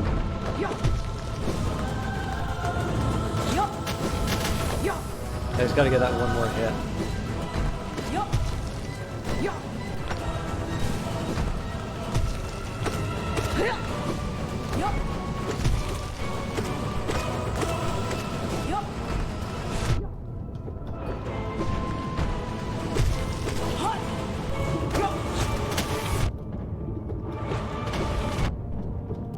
Great. Okay, definitely not great. Well, I'm not dead yet. That's the only thing that's going for me right now. That was I feel like that was a pretty respectable run, given how I handled that before. I let it get away with me at the end. I've been going for about 5 hours, so I've learned that occasionally I will have a good run and I want to chase it. I had a small hope that we might see the middle at the end of that one. But yeah, I sometimes feel like I've had a good run on these things and then I wind up chasing it for a little bit longer. And I did have some stuff that I wanted to do. I actually have a big processing job that I had to turn off to do the stream. And I potentially lost some data on that because of the blue screen. So I am sorry to end it on this point, but I am actually, I'm actually kind of happy. I'm happy that we seem to have broken the,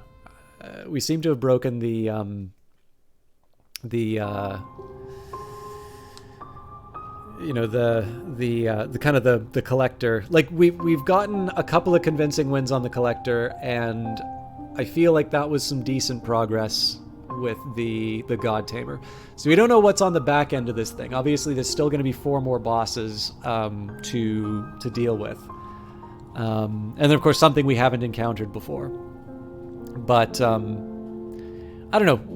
I feel like my hope is that we'll be making a little bit more genuine progress now that the block is gone, and hopefully we'll be seeing a couple of extra bosses next week. Just a reminder of the plan for the oncoming week, because this is going to be a weird one. The weekend is my usual recording time for other stuff, so it's pretty unlikely I'm going to be doing more streams, but you never know. I always like to try and reserve the option if I can. Thank you very much for gifting that sub, Olaf. My next for sure stream is Monday. I should probably shut up while the Raiders of the Lost Ark. You are a good man, Olaf. Thank you. Rouge Light Girl, please enjoy the lovely emotes brought by none other than the Eyes of Sin. I know you don't have access to all of those, but they make me very happy when I see them used inside of chat. And for those of you who are not subscribers, please remember that you can use the channel currency known as System Stock to unlock the emotes.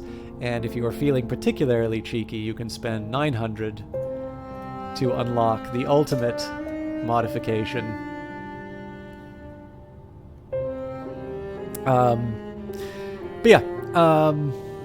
That's not going to mean anything to people in YouTube, but I really like the way that modification looks on that emote. So the overall plan, Monday we'll be back with more Stellaris. It's definitely getting interesting on that one. And we're making some good progress in terms of closing the gap. Wednesday, it is very likely I will not be streaming because there is a local game dev meetup, virtual meetup, usually the second Wednesday of every month. So that will, what I'll probably do is I'll probably wind up hosting that on, on Wednesday. I mean, if there isn't anything happening, I'll try and stream, but just keep in mind that may not be available. Friday we'll be back probably with more Hollow Knight. And as always, I do reserve the option of playing some more Hollow Knight in between time to just try and make it so that I'm not learning once a week and I'm having to relearn stuff. But again, given the fact that I want to really kind of go heavy on getting some Industries of Titan stuff before release, I should probably get that done beforehand, so maybe that'll happen afterwards. But as always, if you're enjoying the stream and you're not yet following, I'd love it if you would drop a follow. And if not, that's fine. But I would love it if you would stay around for a host. Let's see who is in a position to be hosted. Alright, Static Saturn is doing Apex Legends. Brian's doing... Oh, man. Okay, so I'm going to split this between 2 people. I know who I'm going to host, but if you do not care for Apex Legends, may I recommend to you Night Valian 28. You're not willing to follow. Sub, yes. Follow has to be earned. Bless your heart, Olaf. So yeah, if you are not into Apex Legends, please check out Night Valian. He is playing Homeworld Remastered. I'm actually happy to see that his channel's concurrent viewers are starting to grow a little bit. So if you... I realize that Relic doesn't exactly count as an indie game, but, Homeworld is a classic, so probably something a little more consistent in terms of tone here. I am, however, going to be rating Brian on the Rocks, who is currently playing Apex Legends. Now, the reason why I'm hosting Brian on the Rocks, in addition to the fact that he is a very cool guy, is that when he plays Apex Legends, he is playing a game that he is working on. So if you would like to see a game developer play their game, one of the things that's very cool about Brian is that he is one of these people who is really able to get added value out of the kinds of comments that I think developers normally would get very frustrated with. So people who's like, why don't you work on the servers? He has an answer for that. I think he's a great ambassador for the game. He is a designer on it, by the way. So like if you want to know design questions, he will answer them in the game. The only thing he won't answer is stuff that's like unannounced. But really high energy streamer, and he has been doing a lot of charity work lately. A lot of stuff towards the Palestine Children's Fund. So somebody who's really worth supporting, both in terms of just that charity angle, as well as somebody who has kind of come onto Twitch and taken it by storm. I think he's definitely been a lot of fun to to catch. And honestly, he's somebody who I really enjoy. I enjoy watching, and I consider myself very lucky to have gotten a chance to meet him when I was in Vancouver. So there's still a few of you for the raid. Thank you for watching, and I will see you all next week.